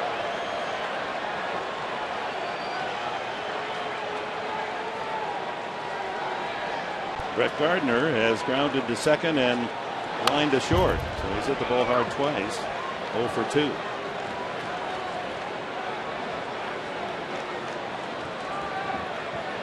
I think so many Padre fans are seeing the benefit of having an Andrew Cashner as a starting pitcher rather than a reliever. He does a lot of good things to help himself out. We've already identified, as Darren Balsey, the pitching coach right there, identified what he does offensively, but fielding his position, and also you can see that power fastball. And he's had it up to 98 miles an hour. That one at 95. Well, you know, Tony, not many of these hitters fear speed, but they do. Speed and movement. Yeah. Who was the fastest in your day, Tony? Nolan Ryan and Randy Johnson, they were the 2 hardest throwers that I faced. There wasn't much radar gun talk going back. Well, you knew when you were standing there, they were throwing 100. You knew that because it was so much quicker than anybody else's. Sure sounded like 100, huh? And you know what? These guys, yeah, you got to tip your hat to these guys playing the game today, because there's so many more guys who have that upper velocity, 95, 97, 99 miles an hour. There's so many of those guys now in the big leagues. That one slap foul. That'll make the crowd down the left field side. Well, I think the game has evolved into that specialty out of the bullpen. And you look at all these bullpens that are throwing hard fastballs. You didn't see that a lot. You saw a lot of variation. Guys that could control the ball, change up guys. But now you're seeing power arms with the stuff along with it. Now, fans think it's an exaggeration, but just we got 2 of you to confirm it. That there are times when a hitter will hit a ball just so squarely you can actually hear the bat wood burn.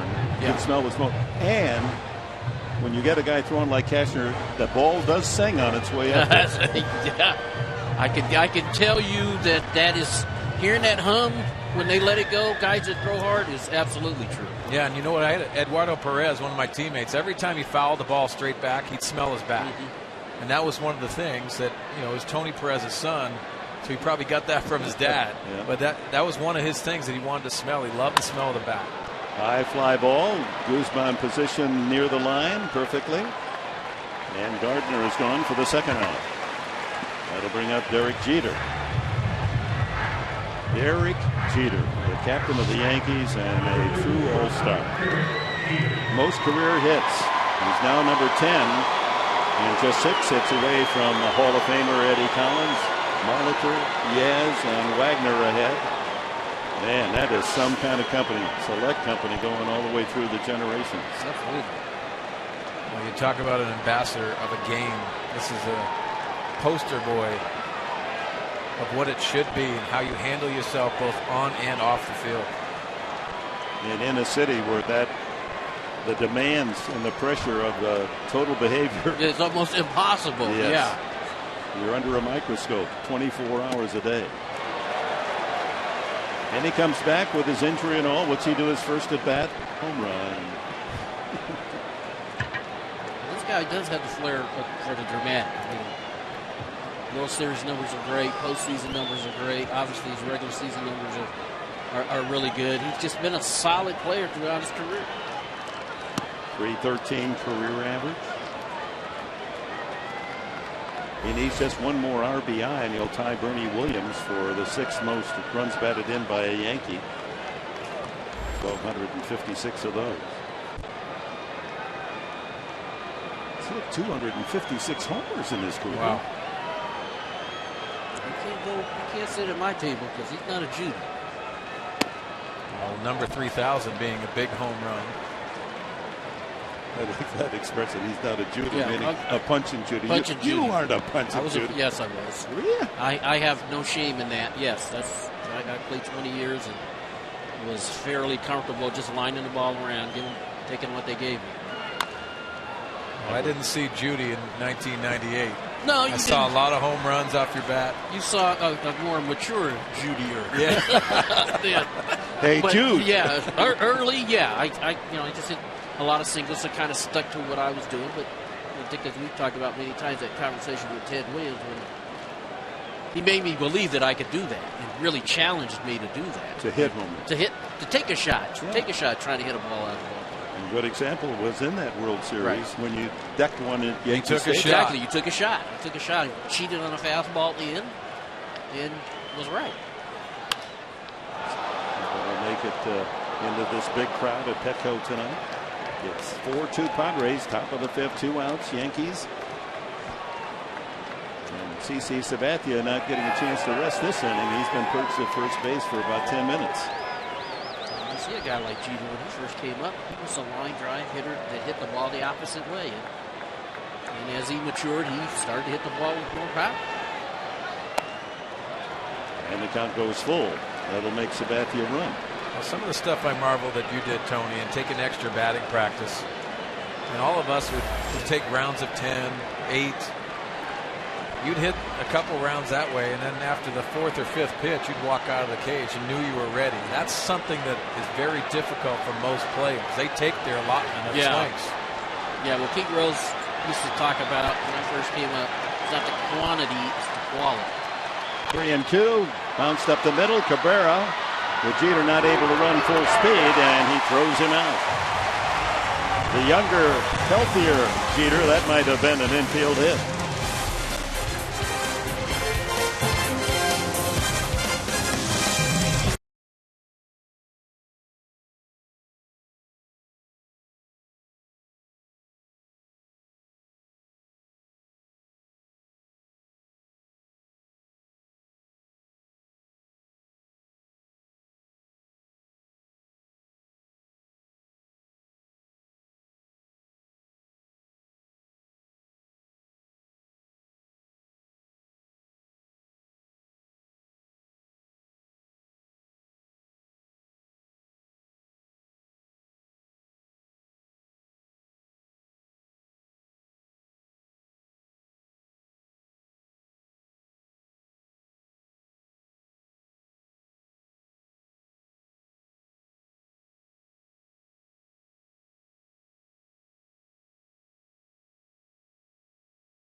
The flag, the 1-1 pitch.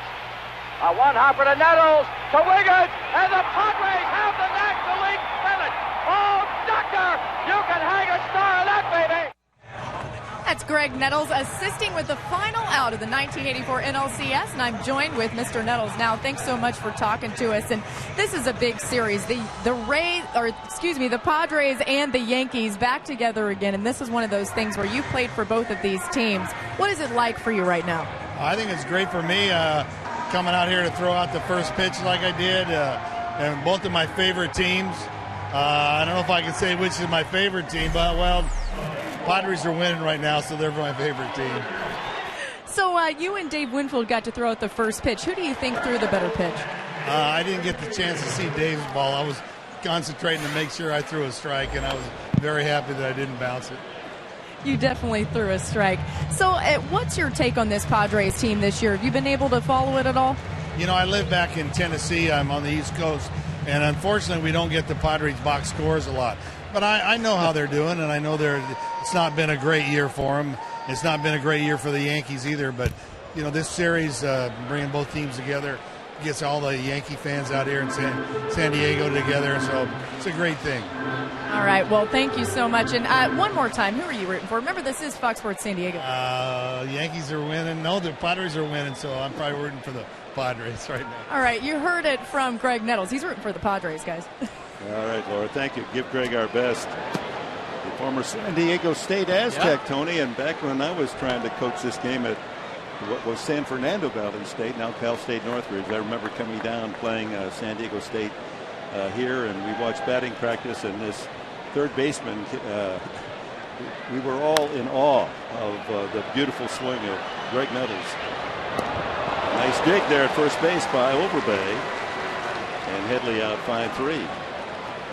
He just had that natural power swing from that left side. I'm going to think about that 84 team that, if fans remember, we picked up Greg Nettles right at the end of spring training that year. And he was a missing piece to me. I mean, he filled a big void in our lineup where he was, could bat third or fourth in the middle of our lineup, but more importantly, he gave us a solid defender over on that left side. And we had a lot of ground ball pitchers, and boy, those guys did one heck of a job. Guzman shoots it to the opposite field. The Padres have gone opposite field very successfully tonight. Another hit. That's how the game started in the first for San Diego, with the first two hitters, Cabrera and Denorfia, both hitting the ball through the right side. Well, you look at the second half of Jesus Guzman, and he's had much more success going to the right side, and he's pulling the ball correctly when he gets a chance as well. But solid piece of hitting by Jesus Guzman. Continues to have a good second half. And Joe Gallardi, the skipper of the Yankees, before the game, talking with Mark, and was eavesdropping and saying, what about your team? It looks like they can score some runs. How are they doing it? Trying to pick up some information. And you're seeing how. This is how a team is able to manufacture runs. To scratch and scramble, and then occasionally get the long ball. Well, you go back to that Cincinnati Reds series, and they won 2 out of 3. They got to win series, but they scrapped, and they competed in the batter's box. I think for this team to win and consistently win series, they're going to have to do that offensively. Padres a bit unlucky not to have scored even more. Yonder Alonso last time up with Headley at second base, lined a single to center field, and Gardner was not playing very deep and able to charge it and make a throw at the plate to nail Headley with 2 outs. Yonder walked to the bases loaded the first time. You have to like the fact, Tony, that here's a left-handed hitter that doesn't seem to be intimidated by left-handed pitching. Well, I've said this since he's come to San Diego, is that this guy is going to be a mainstay in the middle of this lineup, and this is one of the reasons why is there's no fear against the left-hander. He's keeping his front shoulder in. He isn't afraid to hit the ball up the middle the other way. He does have power. All these things are starting to show now. A year and a half into his time here in San Diego, and and the Padres have a couple of guys like Yonder that I just think are going to be really good players. And they ask us to be patient, and it takes some time. but he's starting to show you what he can do. He can really move the ball around. He's going to be a good hitter. And that one catches him looking for the second out. Time now for the Coors Light Freeze Cam, brought to you by Frost Brewed Coors Light. And here it is, freeze it at home plate as Headley tries to knock the ball out of Chris Stewart's mitt. But Stewart hangs on, absorbs the collision. And Yonder Alonso's single comes up empty. Good play by the catcher. Well, you can see that left shoulder exposed, and that's what took the brunt of the blow from Chase Headley. Fortunately, neither player, Headley nor Stewart, injured on the collision. Jerko knocked in a run with a ground out and struck out the last time. Well, Alonso came back from injury and didn't take him but 3-4 games, and he seemed to have his swing back. Jerko's had more difficulty getting back in a groove. But that ball hit well to left field, but Granderson is there. Well, when you're not getting hits, you do hit it on the nose, and there's a glove in the way. After 5, Padres 4, Yankees 2.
Ball that hit Sabathia.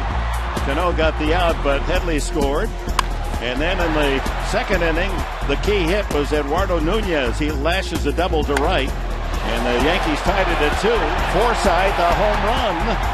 That one came leading off the 4th inning. And then Cabrera followed with a triple to left field, and Cashner scored all the way from first base to make it 4-2. 4 runs and 9 hits, San Diego. 2 runs on 5 hits for the Yanks. Cano, Overbay, and Granderson for New York in the top of the 6th inning. 3 hits for Cabrera tonight to lead the way for the Padres. Forsythe with home run number 4. And Cashner with another hit himself and scored a run. Cano singled the first time, a line drive center field, and grounded to second. Leads in home runs and RBIs, the Yankees.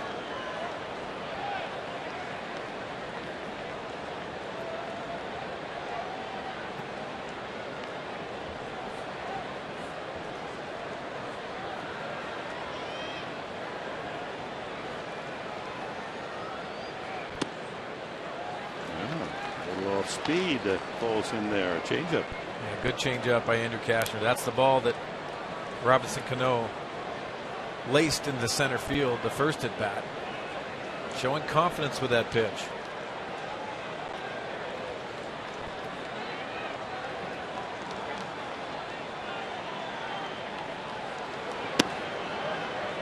Wow. 2 balls and a strike. Well, talking about composure, Andrew Cashner's held his composure. Bud Black didn't like that call.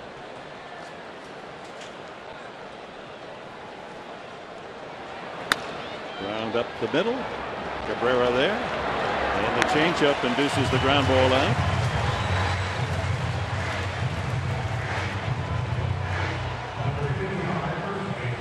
This changeup right here is a pretty good pitch. Watch the run at the end. Really, that's all Cano could do with that pitch is try to wait and go the other way with it. On hitters' counts, throwing that changeup and pitching backwards. It's an important thing that Andrew Cashner has to do, and he's checking it off his list.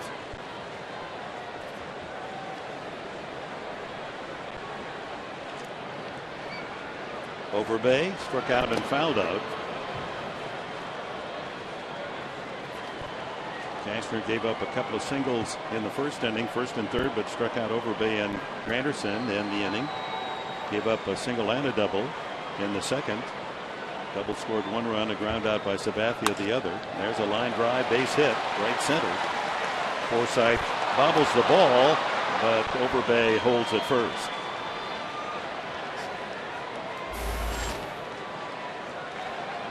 So one out single for Overbay brings up Curtis Granderson. Well, here's the changeup again, elevated by Cashner. And that 1-0 count. All you young kids out there, hustle around first. You never know what's going to happen in the outfield. You hustle around first, you put pressure on the outfielders, especially the outfielders are not comfortable out there. Look at the action from out in the Western Metal Supply Company building. Granderson has struck out and tapped back to the mound in Cashner.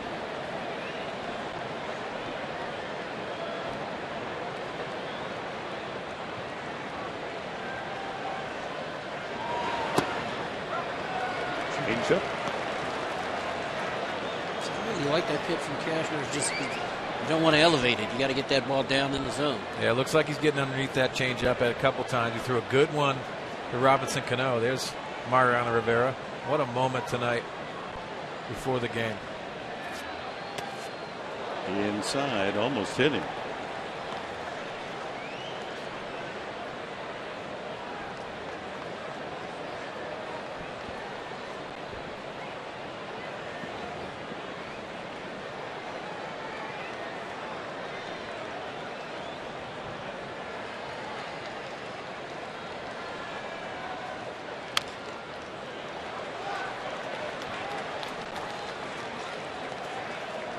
Padres would like to see Cashner get through the sixth inning and be under 90 pitches on the evening. He's thrown 82 so far.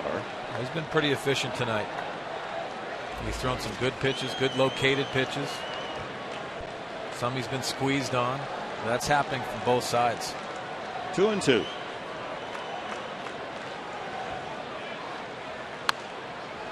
Another changeup.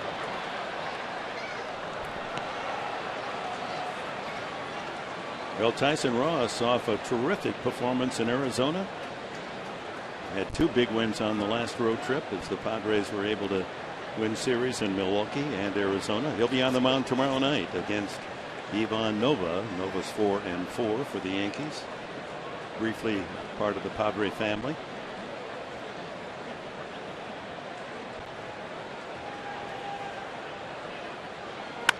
Line to first base, double play. The old Adam ball, that works too. And the Yankees are gone in the sixth. Padres lead by 2. Blistered to first. Alonso turns it into a double play.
Race in time for your Fan Diego fans of the game. Great to have you at Petco Park tonight. Yankee fans, San Diego fans, having a good time. Well, Yonder Alonso's having a good time dancing to first base. Big 2 outs. Yeah, he likes to. Yep, there it is. Hey, Andrew Kastner, after he hit the home run, I think he might have broke Phil Plantier's hand. I saw that. You got to be careful of that. Sabathia goes to work here in the bottom of the 6th inning. Forsythe, Hundley, and Kastner scheduled. Last time up, Forsythe, he measured it perfectly. Just inches over that left field wall into the first row for his 4th home run of the season. Oh. And a changeup, and he's way out in front, pounds it off his instep. You can see CC Sabathia has been giving up the long ball. Forsythe, that was the 24th offer this year. Rivera doing a little coaching with his bullpen mates out there in left center field. Mike Harkey out there. Sorry.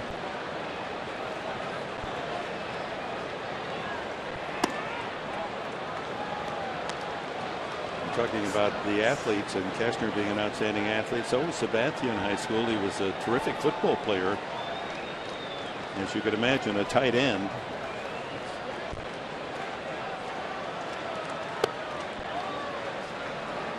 Parents, you see his size, 6'7", 290. His dad is nearly 6'9". His mom was an outstanding softball player. She's a 6-footer.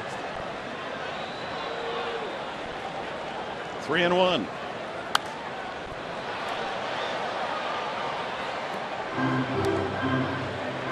Did you ever play football, Tony? No. You could wait. You don't have to answer right away. Oh, yeah. Hey, I never played. My dad was a Pop Warner coach, and I was his video man, and I used to go and film practicing. You were the video man. Yeah. That's where your video. That's where my in. skills came from. Swung on and missed, and Forsythe goes down. That's 4 strikeouts for Sabathia. Laura, you got the AT&T poll results tonight?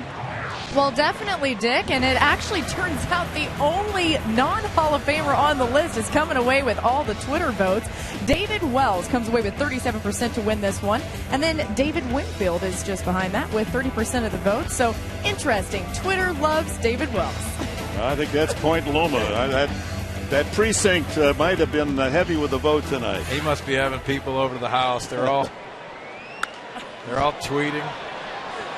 It's a tweet up at his house, guys. Man, that's what I like to do on a Friday night. Have a good tweet up. Hey, you know what? Also credit Dave Winfield for tweeting for David Wells. We saw him. Good job, David. Fans inseparable from cell phones. Certainly has become part of our culture, whether it's in a hospital or a baseball park or library, for crying out loud. 1-1 to Hundley.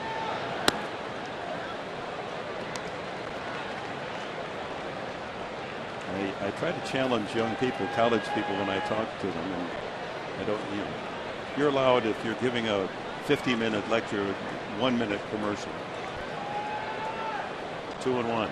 My commercial is, yes, all this technology is great. It concerns me that so many of you are walking through life with your head down. And just take an hour off on a weekend, just 1 hour, and put all that away. How many of you know the color of your girlfriend's eyes? Maybe you ought to take a good look. They're probably pretty nice. Ball 4 to Hundley.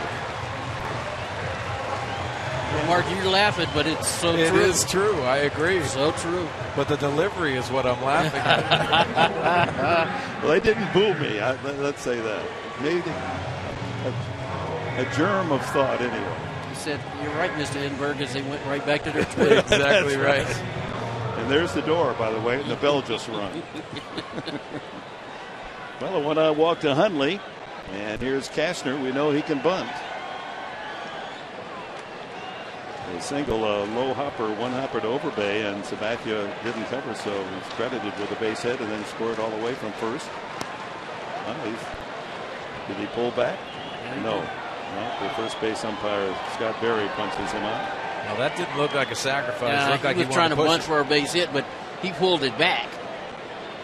And one of the things that happens when you attack a ball like that, the first base umpire looks like you tried to bunt at it, but he actually pulled that back. 92 throws so far for CC Sabathia. And he does pull back this time, 1-1. Well, we've seen Andrew Kastner handle the bat, both bunting and also swinging the bat. But Buddy Black hopefully evolving into a guy that can do the butcher boy. Pull it back and slash, especially in these situations when you're ahead 2 runs. Why not? You got Nunez creeping in at third. Overbay holding and then charging from first.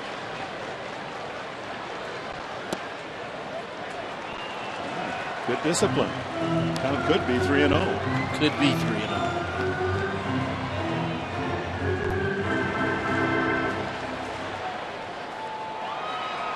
Kastner looks very comfortable up there. Looks like he knows what he's doing here. You talked about the butcher boy here. 2-1 be a perfect opportunity for it. Well, he took a long look down at Glenn Hoffman.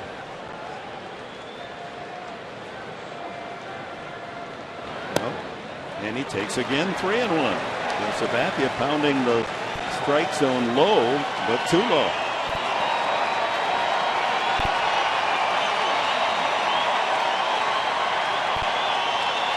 Let him swing here, Tony. Well, 3-1 if you get the pitch you want. Well, he's squaring.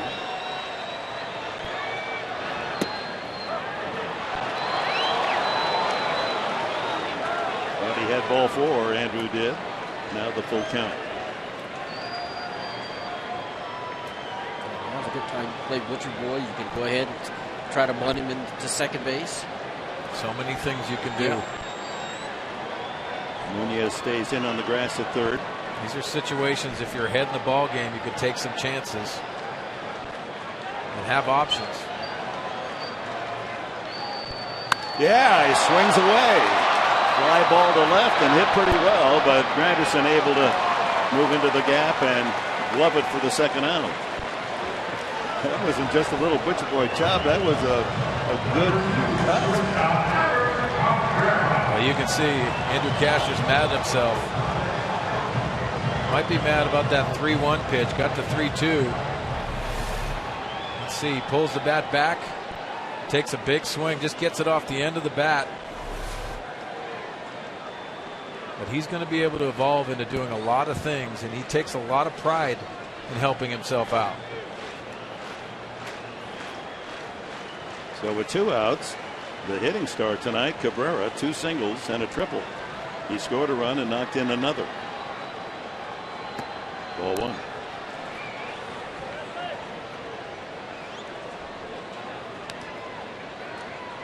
Raising his average up a few points to 284.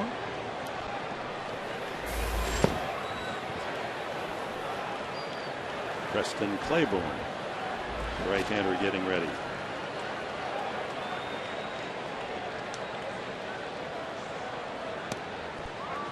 High strike. Next pitch will be his 100th.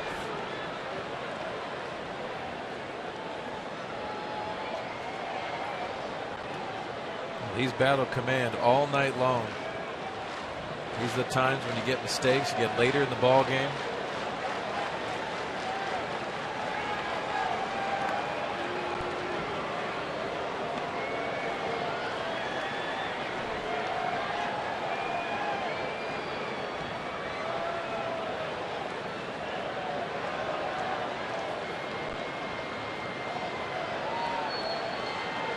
Or 2. The Padres lead it. We're in the bottom of the 6th, 2 out. Hundley still at first.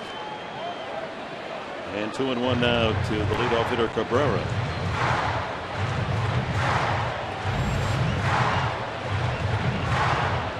Let's see a couple innings.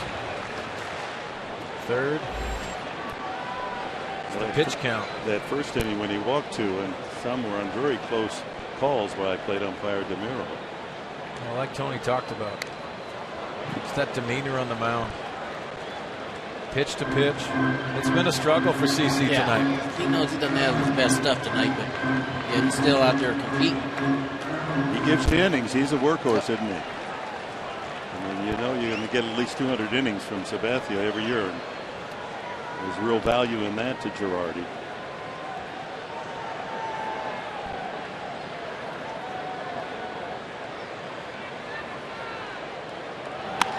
Up the middle and another base hit for Cabrera. Holding is Hundley, and Cabrera 4 for 4. Yeah, another short stroke. Not trying to do too much. It sound like a broken record, but fastball up in the zone, gets in on him, and because he doesn't try to overswing, gets it out enough into the outfield for a base hit. He's having a perfect night. Well, like you talked about, Tony, last year, that's underneath the baseball and either swinging through it or popping it up. He continues to use the middle of the field, the big part of the field, and almost play pepper through the center of the diamond. What a great adjustment he's made, especially from the right side. Padres with a base hit in every inning off Sabathia, total of 10. And Denorfia single the first time up, flied out and grounded out.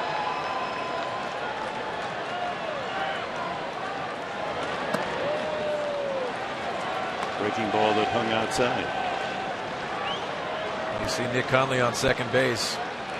His job is to get a good secondary lead. He's got to score. So you almost want to anticipate that bat being swung with 2 outs.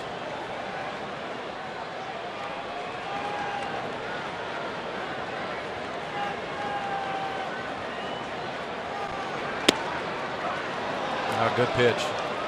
Change up on the outside corner. Location, movement.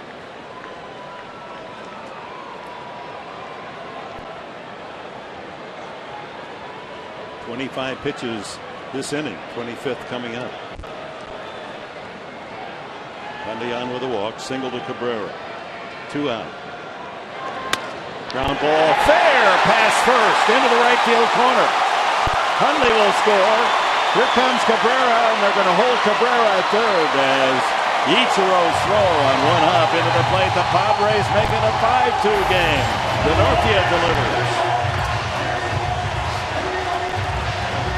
Talked about the common theme tonight. Ball's going the other way.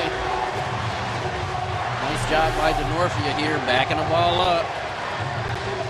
Taking it really right off that back leg and lining that ball in the right field. Smart base running here by Denorfia too, because when he saw Ichiro spin and throw this ball all the way to home plate, he just decided, hey, I might as well go on to second, get myself in scoring position. So it's a single. He goes, well, are they going to give him a double on that? We're waiting for the scores ruling. In comes Claiborne from the bullpen. We'll take a break.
Flip-flops are an essential in San Diego. Grab your pair of SD flip-flops Saturday, August 17th, when your Padres take on the Mets at 5:40.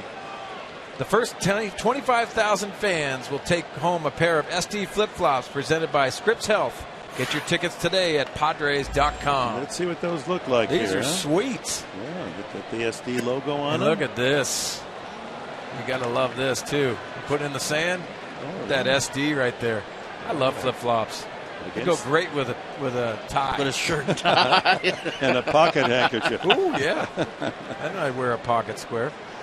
1-0 to Headley. Runners at second and third. Ooh, good action on Claiborne on that pitch. Diving low and away. The scoring is a single Denorfia, and he goes to second on the throw. Give him an RBI. His 34th of the year. Rivera over at third. And now they're going to walk Headley to load him up. And they'll take their chances with Jesus Guzman.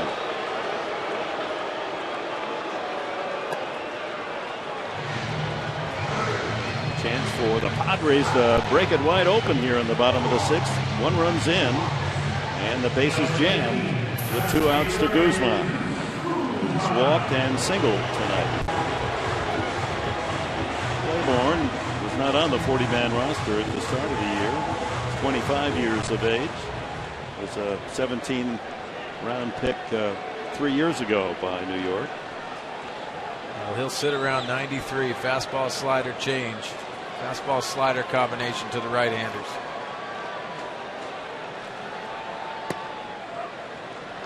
.92 fastball strength.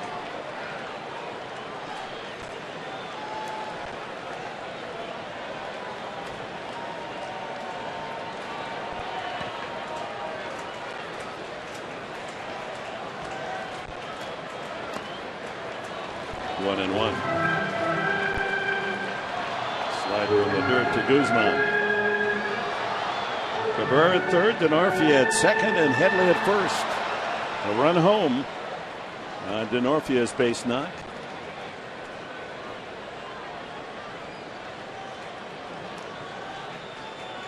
Five-two Padres.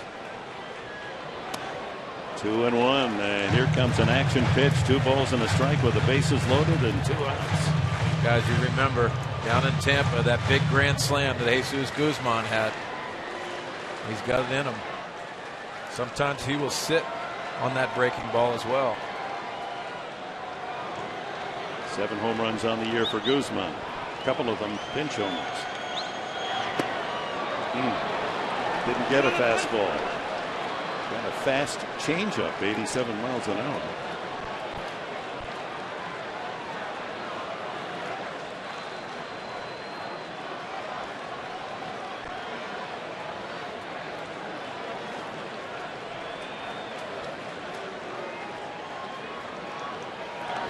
Struck him out. Golden opportunity to build a big lead is gone, but the Padres do add on. And after 6 here at Petco, a 5-2 lead. Denorfia knocks in the 5th run of the game for San Diego.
Mike Pomeranz with you. Nice packed house here at Petco Park. Andy, watching Andrew Kashner find himself after a bit of a question mark early time going, and now he really found his groove. Yeah, you know what? He's throwing a good fastball, but he's getting a lot of outs on that changeup. And even though the curveball has not been consistent, he's still throwing it just to keep that in the hitter's mind. When we see you after the final out on the postgame show, we're going to talk live with tomorrow's starter, Tyson Ross. You're going to hear from the manager, Buddy Black, and the farewell to Mariano Rivera. You're going to see what the Padres offered up as a farewell gift. We have all that for you and a whole lot more coming up after the last out tonight. All right, we'll look forward to that, Mike and Andy. Andrew Kashner goes to work in the 7th inning. Ichiro leads it on and takes a strike. Single to left and stole his 16th base of the year. Scored the first Yankee run back in the second. Came home on Nunez's double. Strike 2. Just 86 pitches for Kashner to this point. Nunez and Stewart to follow. Tough man to strike out, Ichiro. Well, Venable enters the game in center field. Denorfia then will switch to right field, and Forsythe from right to left. Line drive to Headley. The Padres have that line drive ball working for them. Kashner, the last inning, induced Granderson to rip one right at Alonso for a double play. Check this out. Check out the run on this changeup. Ichiro stays right with it and goes the other way. It just happens to be right at Chase Headley.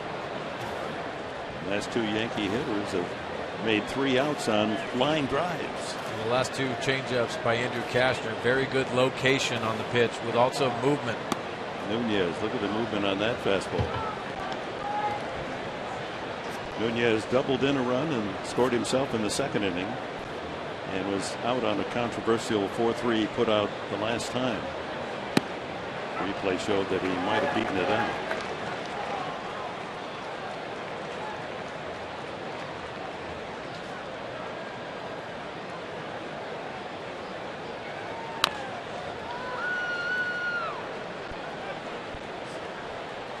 Andrew Kashner trying to build his Petco Park record to 5-2. Oh, look at this movement on the changeup. This is the first changeup to Nunez. It's called a strike. Outstanding movement and location. Alonso will watch that one sail back into the crowd. Anxious to see the official attendance tonight. The biggest crowd this year was opening day, 44,436. There's a Yankee box score. No one with more than 1 hit. Nunez, the key blow, knocking in a run with a double and scoring himself back in the 2nd inning. Right back to Kashner off a broken bat. Another line drive out. What in the world is going on here? 3 straight Yankee hitters have lined out. We talked about how he handles the bat. We talked about how he pitches, and now he can feel this position. All facets of the game by Andrew Kashner continues to impress. He was in perfect position, followed through. It was right where you need to be. So many pitchers today falling off the mound. They can't make that play. So 2 outs on liners. Here's Chris Stewart. He is singled and grounded to second base.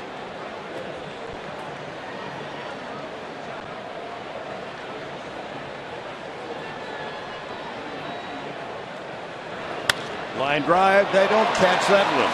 That was just wide of Headley's glove. And Stewart has his 2nd hit tonight. That'll bring up the pitcher's spot. This copyrighted telecast is presented by the authority of the San Diego Padres and may not be reproduced or retransmitted in any form, and the accounts and descriptions of this game may not be disseminated without the express written consent of the San Diego Padres. The cheer in the background, Mark Sweeney, is for Alfonso Soriano as he's introduced. Been with the Yankees now for a couple of weeks.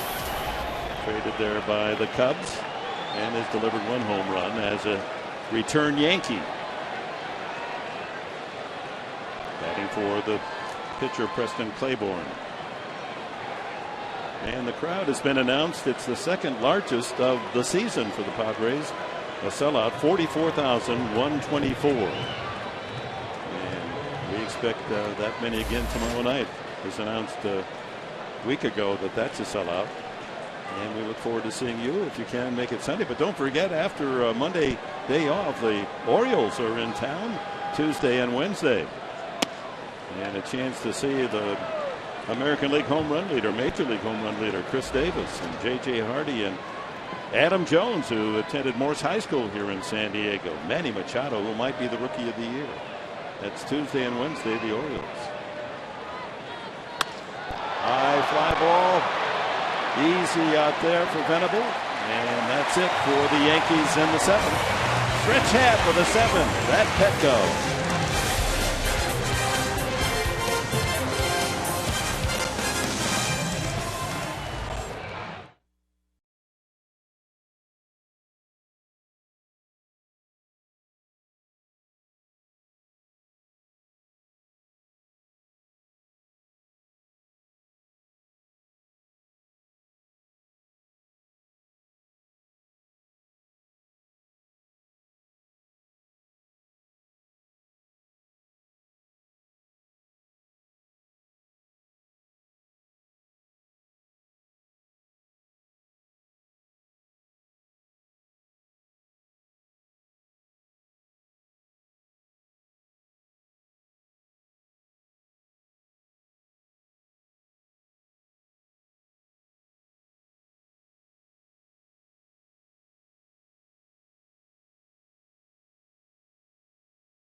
From Petco, Fox Sports San Diego presents Padres Baseball, brought to you by Mossy Toyota.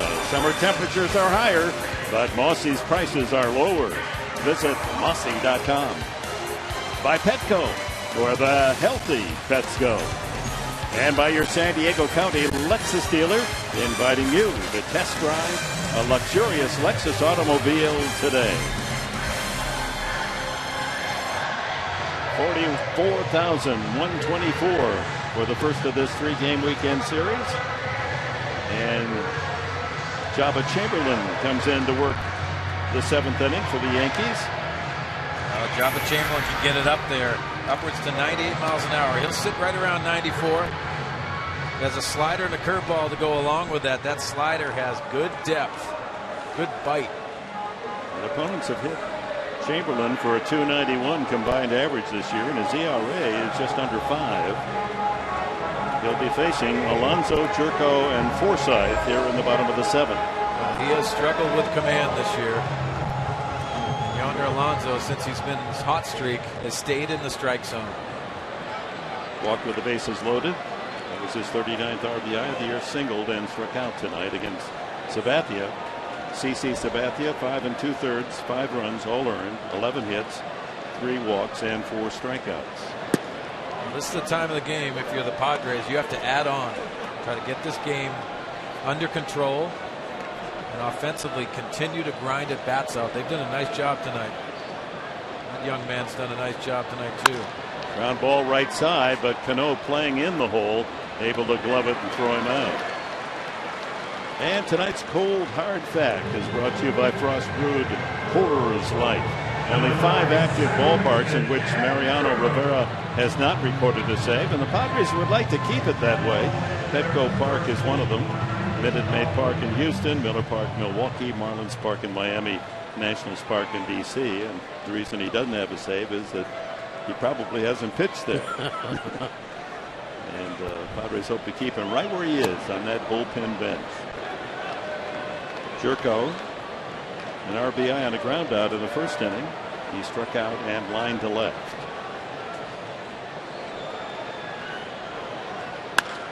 High fly ball. He hit that well. It's high and deep to center. Gardner back. It's gone.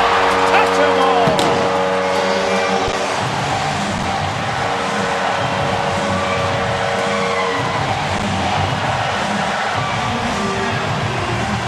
That's a sweet sound for Bud Black and the Padres in that first base dugout.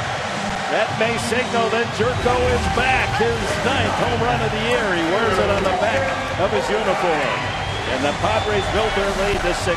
Well, what a perfect swing by Jed Jerko. And this has to feel good. Getting his front foot down and elevating this ball with backspin. Picture perfect swing, and that has to feel good by Jed Jerko. It's been a struggle. A lot of weight has been lifted off his shoulders right now. That's a comfortable swing. And this late at night, the ball was hit so high, Tony, I wasn't sure it was going to make it. Again, that sound. When the ball left the bat, you knew he got it good. Had hit it to the deepest part of the ballpark over that 396 sign. A couple of home runs from Jerko and Forsythe down the lower end of the order, helping the Padres tonight. It's been a long time since Jerko's last home run before the injury. Well, Dick, this team continues to battle, especially that's the second half. They've done a nice job competing. Jed Jerko's gone through his struggles, but this young man's going to hit. Tony, you know that. Forsythe, and that one will land down in the right field section. So many times it's so hard. You almost go through the struggles with him. Yeah. Because we've all been through those many times where you're just trying to find your mechanics and you're trying to compete in the box and you're trying to get ahead into that hitter's counts. Well, both Logan Forsythe and Jed Jerko have had some solid at-bats tonight. A couple of RBIs for Jerko. Give him 28 on the season. And that's where it starts with both of those guys. It's just finding that rhythm, finding that balance, and taking a good quality swing. Full count. Forsythe do that earlier tonight. Now look, foot's on the ground. The weight shift has stopped now. You just work the hands and look at the barrel come flying through. So many guys think at this level that you got to swing the barrel. You really are swinging the knob, and the barrel will follow. And as we saw in that swing right there, he created backspin, and that ball carried out to center, straightaway center field. It's so much like tennis that you can draw that analogy. You don't strike the ball forcefully with a racket. It's your hand speed on the knob. Absolutely. Well, so many times you hear about trusting yourself. That's what you have to do. You have to trust yourself and trust your mechanics. So many of these guys work very hard in the batting cages during batting practice. You almost have to let it happen for you. That's hard. It's really to let it happen, and especially when you've been struggling. Now let's take a look at Jerko's swing one more time. Now watch. He gets his foot down. The weight shift stops, and now he's swinging the knob, and watch the barrel come right behind him. And I know that sounds simple. That swing in super slow motion looks simple. It is not easy to do. It takes plenty of practice. 2 strikes now on Hundley. That's the first home run for Jerko since before the injury. So you have to go all the way back to June 7th. 2 months since his last home run. I mean, he was really cooking. And he got hurt. Dick, he's thinking about that too. Oh yeah. And you try to swing the bat to generate that kind of bat speed, and usually it doesn't happen. Fouling balls off. Exactly. They're swinging through balls that you should be hitting. Going over the top of balls. Yes. And I bet if we ask him now, said, were you trying to hit a home run? He said, no, I was was just trying to put a good swing. That's exactly right. And that's the hard part. Outside, 1-2 on a 95-mile-an-hour fastball. See, that's the one thing I talk about a lot with this particular Padre team, is when they struggle offensively, is it because they try to do too much, or is it because they're just seeing good pitching? And more times than not, is they're trying to do too much. And it could be both too. I mean, you fall into those traps. They've got solid pitching against them, but from this second half on, I think they've been very competitive in the batter's box. We talked about that already. But it's sometimes you got to throw the mechanics out. You got to go to the strike zone and trust yourself. Make it simple. And tonight we've seen them on more than one or two occasions, go the other way. Just take the simple swing. Let it get deep. Ground ball deep to short. Jeter not in time there and throws it away. No further advance, but safe at first is Hundley. And that angle, that's not the Derek Jeter that has been a all-star after all-star after all-star. He had a hard time planting to try to make a strong throw to second base. Like he gets his foot kind of underneath him. Trying to favor it. But Forsythe had a terrific break from first base. He was going to beat it anyway. He's already on the bag. And we'll see how they score that, because Forsythe had already gotten to the bag already. They're calling it no error, just the fielder's choice. Well, I think that has a lot to do with Logan Forsythe hustling down second base. But you can see Derek Jeter is not healthy. It's one of those things you have what's used to the steps in your mind, and it's not executed.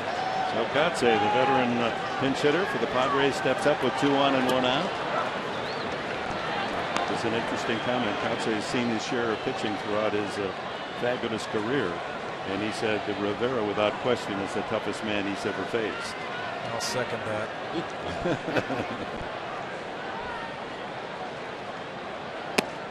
But he's not facing Mariano. He's facing Jabba Chamberlain with 2 on. And a chance for the Padres to add to their 6-2 lead. Jerko started it with a solo home run here in the 7th. Good numbers against the Yankees in his career. 2 and 1. He had all those bats when he was with the Marlins. When interleague play first started out, you played the opposite of your brethren. If you were in the West, you played the West. If you were in the East, you played the East. He got some hefty numbers against the Yankees, so he must have been. He likes that short porch, that quick bat. Ground ball to third, and Nunez goes to second wildly. Then the throw to first, not in time. So the second baseman, Cano, was playing so far into the hole, it took forever for him to get to second base to cover. And Nunez had to double clutch and then throw to second. And by the time the relay headed to first, Kotze able to leg it out. So first and third with 2 outs. That's unusual play. I mean, see how early Nunez got it. See how quick Cano comes across the bag trying to turn too, but he had to wait a while for Cano to get to the bag. Kotze there talking to Overbase, saying, boy, I haven't lost my speed. Look at how I got up the line, beat that throw. So first and third with 2 outs. And here's Cabrera. For the 5th time in his career, he's had a 4-hit game. This could be the best ever for Everett. He's hitting left-handed for the first time, and that bounces off their pitcher, but goes right to the third baseman, and that's hitting in tough luck. That would have been his hit number 5. But the Padres get another off Chamberlain when Jed Jerko, a 2-month home run drought ends. Deep to center field for Jerko.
Yankees 6-2 as we head into the 8th inning, and Luke Gregerson will start pitching for the Padres. I asked him about the departure of Joe Thatcher with the Ian Kennedy trade. Of course, Joe Thatcher, his mate there in the bullpen for the last 5 years, and he said certainly it was hard personally, but both of them knew it would be either one of them that might be leaving the Padres, so they did a nice going away dinner for Joe Thatcher and his wife, and of course their new baby.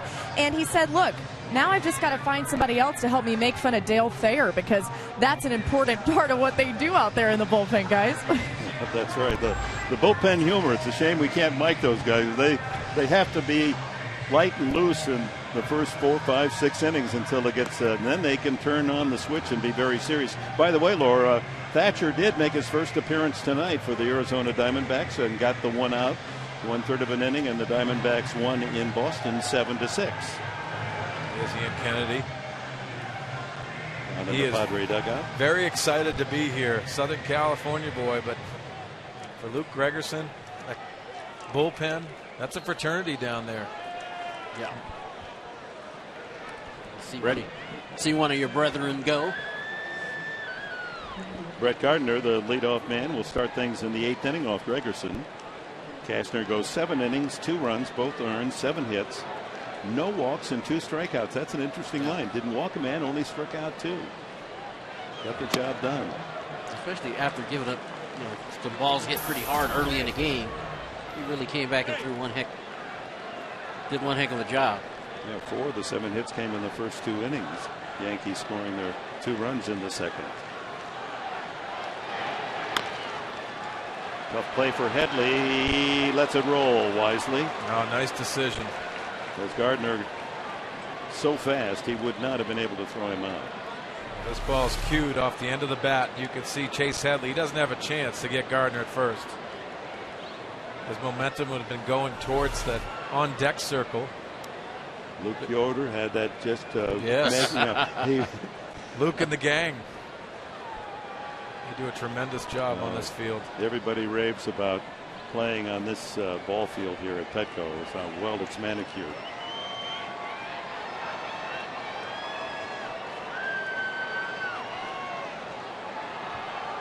Gardner is 0 for 3 tonight. 0 for 4. With a devastating slider.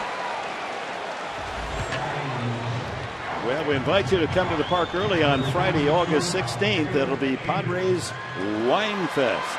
Enjoy wine tastings from some of your favorite wineries as the Padres get ready for the Mets at the 7:10 on that Friday night. Party starts at 5. $5 tastings, live music as well. Get your Padres Wine Fest tickets at Padres.com. Padres after the Yankees and 2 with Baltimore will go on the road, a 2-stop trip to Cincinnati and Colorado, and then come back to host the Mets and Pittsburgh and the Cubs for the next homestand. Jeter 1 for 3. Single to right field his first time up.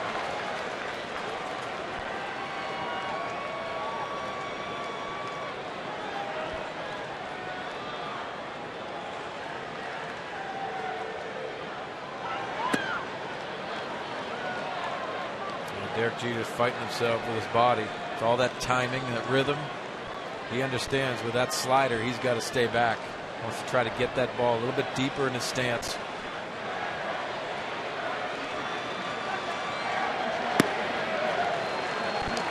Inside 1 and 2 now. According to the scoreboard, you thought 2 and 1, and I think 2 and 1 is correct. I think it is. I don't think you call that a strike.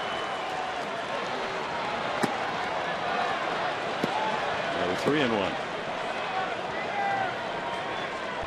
And plate umpire DeMiro now with his finger showing that indeed is the count. 3 balls and a strike. Robinson Cano to follow.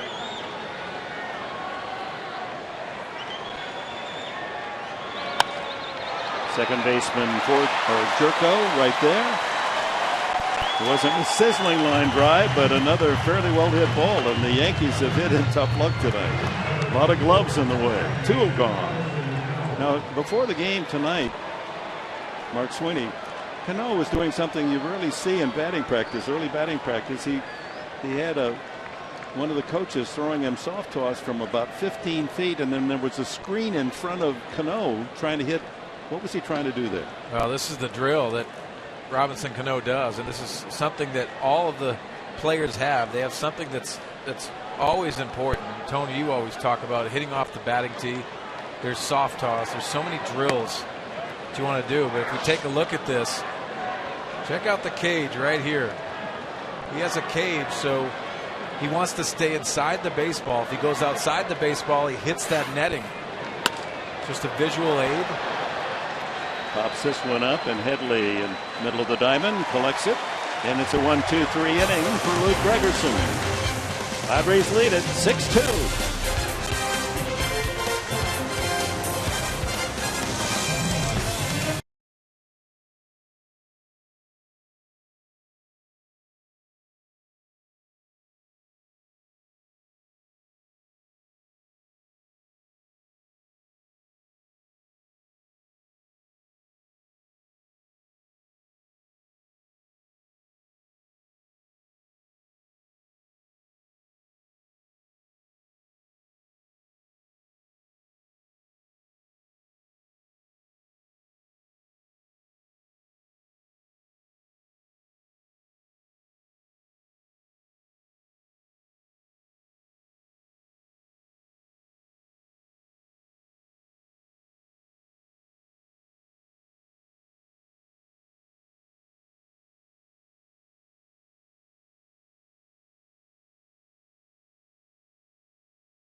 Junior, star of the game. How about Everett Cabrera? 3 singles and an RBI triple, and he hit the ball hard the last time up, but it was right back at the pitcher and carried him to the third baseman for a 1-5-3 putout. Big night for Cabrera. 4 for 5, scored a run and drove in another. Our Carl's Jr. star of the game. Well, they're packed in the park at the park, and a lot of folks have ventured down to sit in those seats that are also available behind the sandbox. And we'll look forward to seeing so many of you again tomorrow night for Game 2 of the series. You can't make it. 5 o'clock, our TV time here on Fox Sports San Diego, as we look at the new Yankee pitcher Adam Warren. 19th game of the year.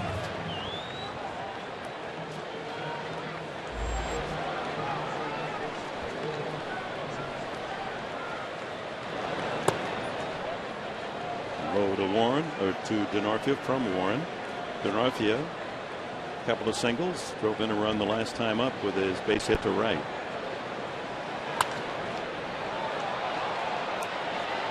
What a piece of hitting by Chris DeNorfia. Anytime you hit a ball the other way, you watch it go in between the bag and the defensive player. That's a good feeling. Yeah. You know you squared it up straight down the line.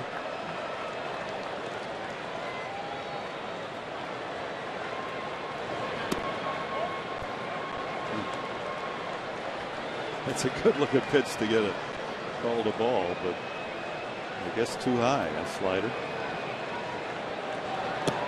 He goes around 2-2. Headley and then Venable to follow here in the 8th.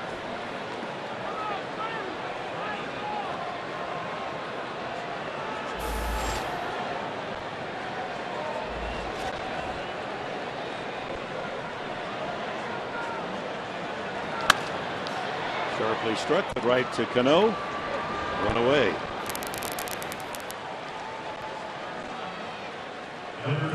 outfield trying to back that ball up. Let's look at the home run swings tonight by Forsythe and Gorko. And look, right at contact, that's called extension. You see how the head is behind the baseball? And look at Jerko, same thing. Head's behind the baseball. It's kind of sitting in that V position. And that's what hitting's all about, is consistently trying to get to that position. And again, we make it sound easy because we get slow-mo and we can show it is not an easy thing to do. It takes time, it takes practice, it takes countless repetitions in order to do that and do that consistently. Headley takes a strike, 1-1. He's safe on a fielder's choice and scored in the first inning, doubled in the third, ground out and intentionally walked.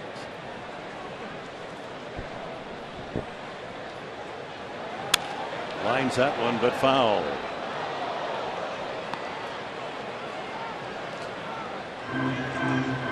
Will Venable will bat for the first time in the game. He's on deck. Replaced Jesus Guzman defensively.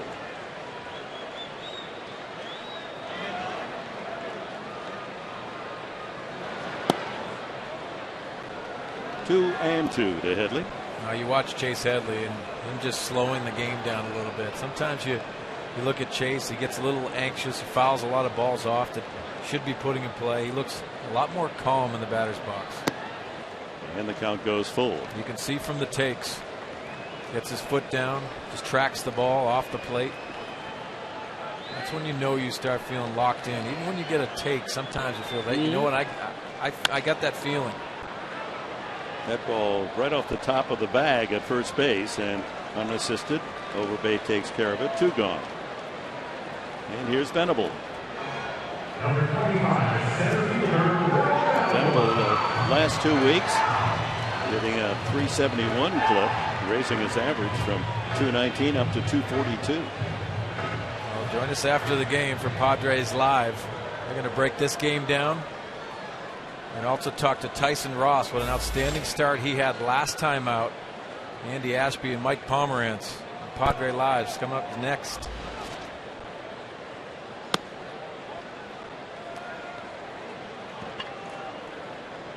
Quite a team we have here at Fox Sports San Diego. You think about the personnel. And you got the Hall of Famer Tony Gwynn with us in the booth tonight. Mark Sweeney, Laura McKeeman, Andy Ashby, Mark Grant taking a week's holiday.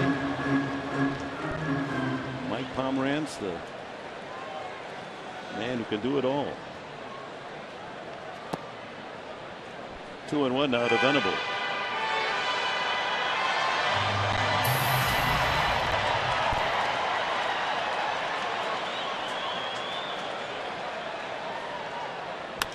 High fly ball down to the Platco porch. That may go, and it does. Venable touches the ball.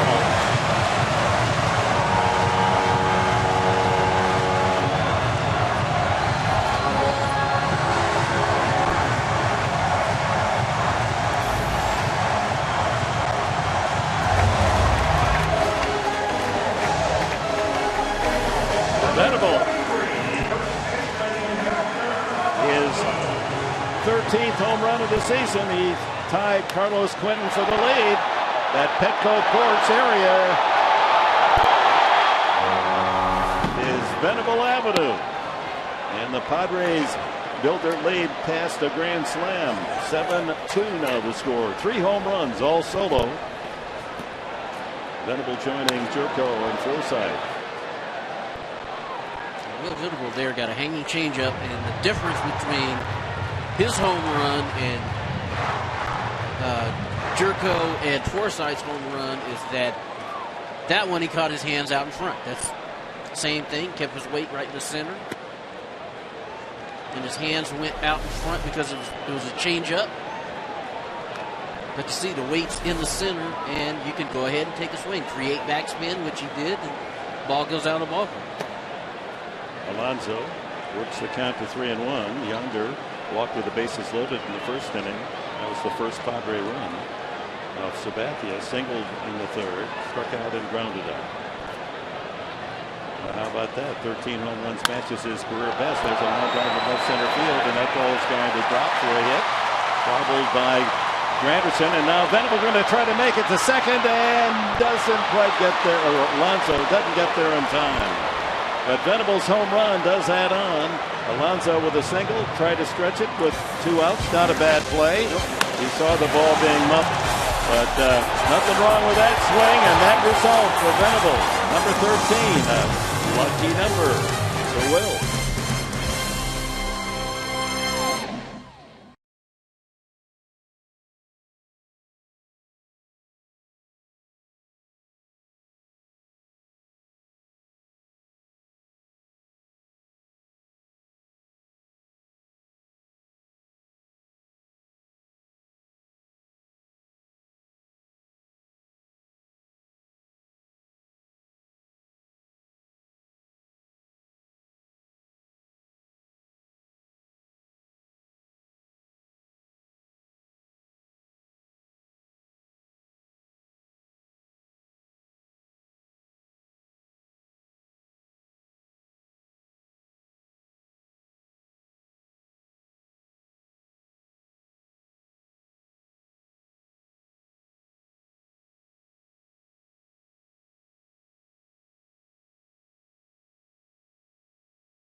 A 14-hit attack for the Padres, a base hit in every inning, and 3 of them home runs by Forsythe, Jerko, and Venable, and a 7-2 lead as Tim Stauffer comes in to work the 9th inning.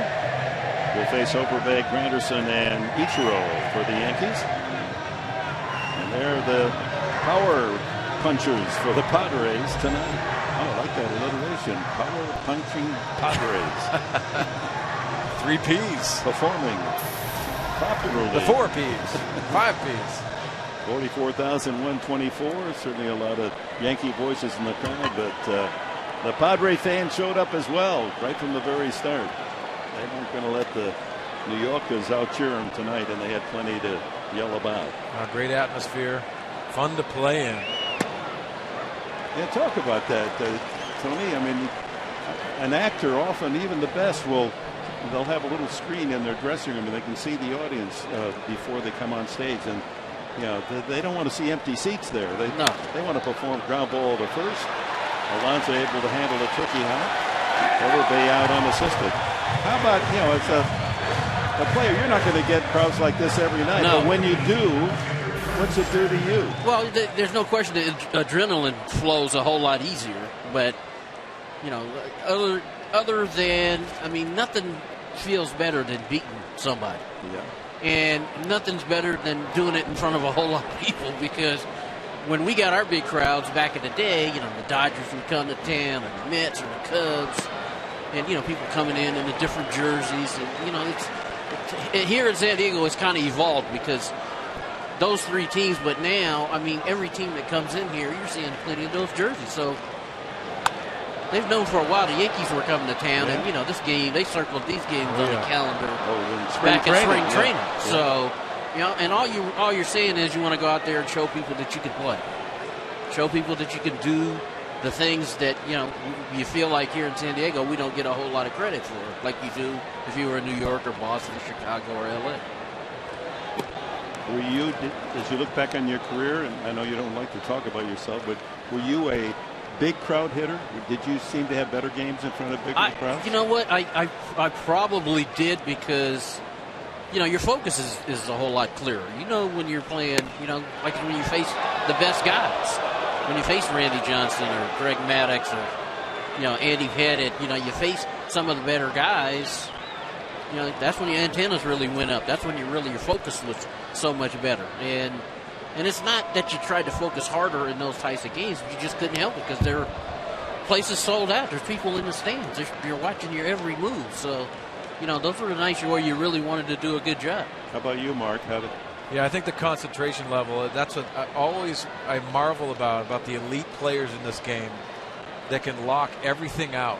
And I'll put Tony in that category, the Barry Bonds, the people that are on the mound. We saw Andy Pettit. Granderson goes down swinging, and the Yankees to their final out. Those elite players step up consistently at the toughest moment. And you marvel that because at this level, you see it night in and night out, and that's the reason why Major League Baseball is so much fun to watch. Tim Stauffer trying to slam the door. Padres looking to capture this first game of the 3-game series. They came in tonight with 3 consecutive series wins. Hadn't happened all year. Get off on the right foot against the Yankees. Change up from Stauffer. I think if I could just add one more thing, we were always considered the lowly Padres. Yeah. All the years that I was here, even when we were good, we were still lowly Padres. And so when you got a chance to play the big boys, hey, you wanted to show them that, hey, I can play right with you. Well said. Andrew Kastner giving the Padres 7 solid innings. Tip your cap to Andrew Kastner tonight. Tremendous effort. Back to Stauffer, and he juggles and squeezes, and the Padres have won it. 7-2. San Diego defeats the Yankees. Let's go to Mike Pomerantz. Whale of a ball game, guys. Can't wait to see you in the post-game show. We'll break down everything that happened. You'll hear from some of the players involved in the big Padres win. Tyson Ross, tomorrow's starter, is going to join.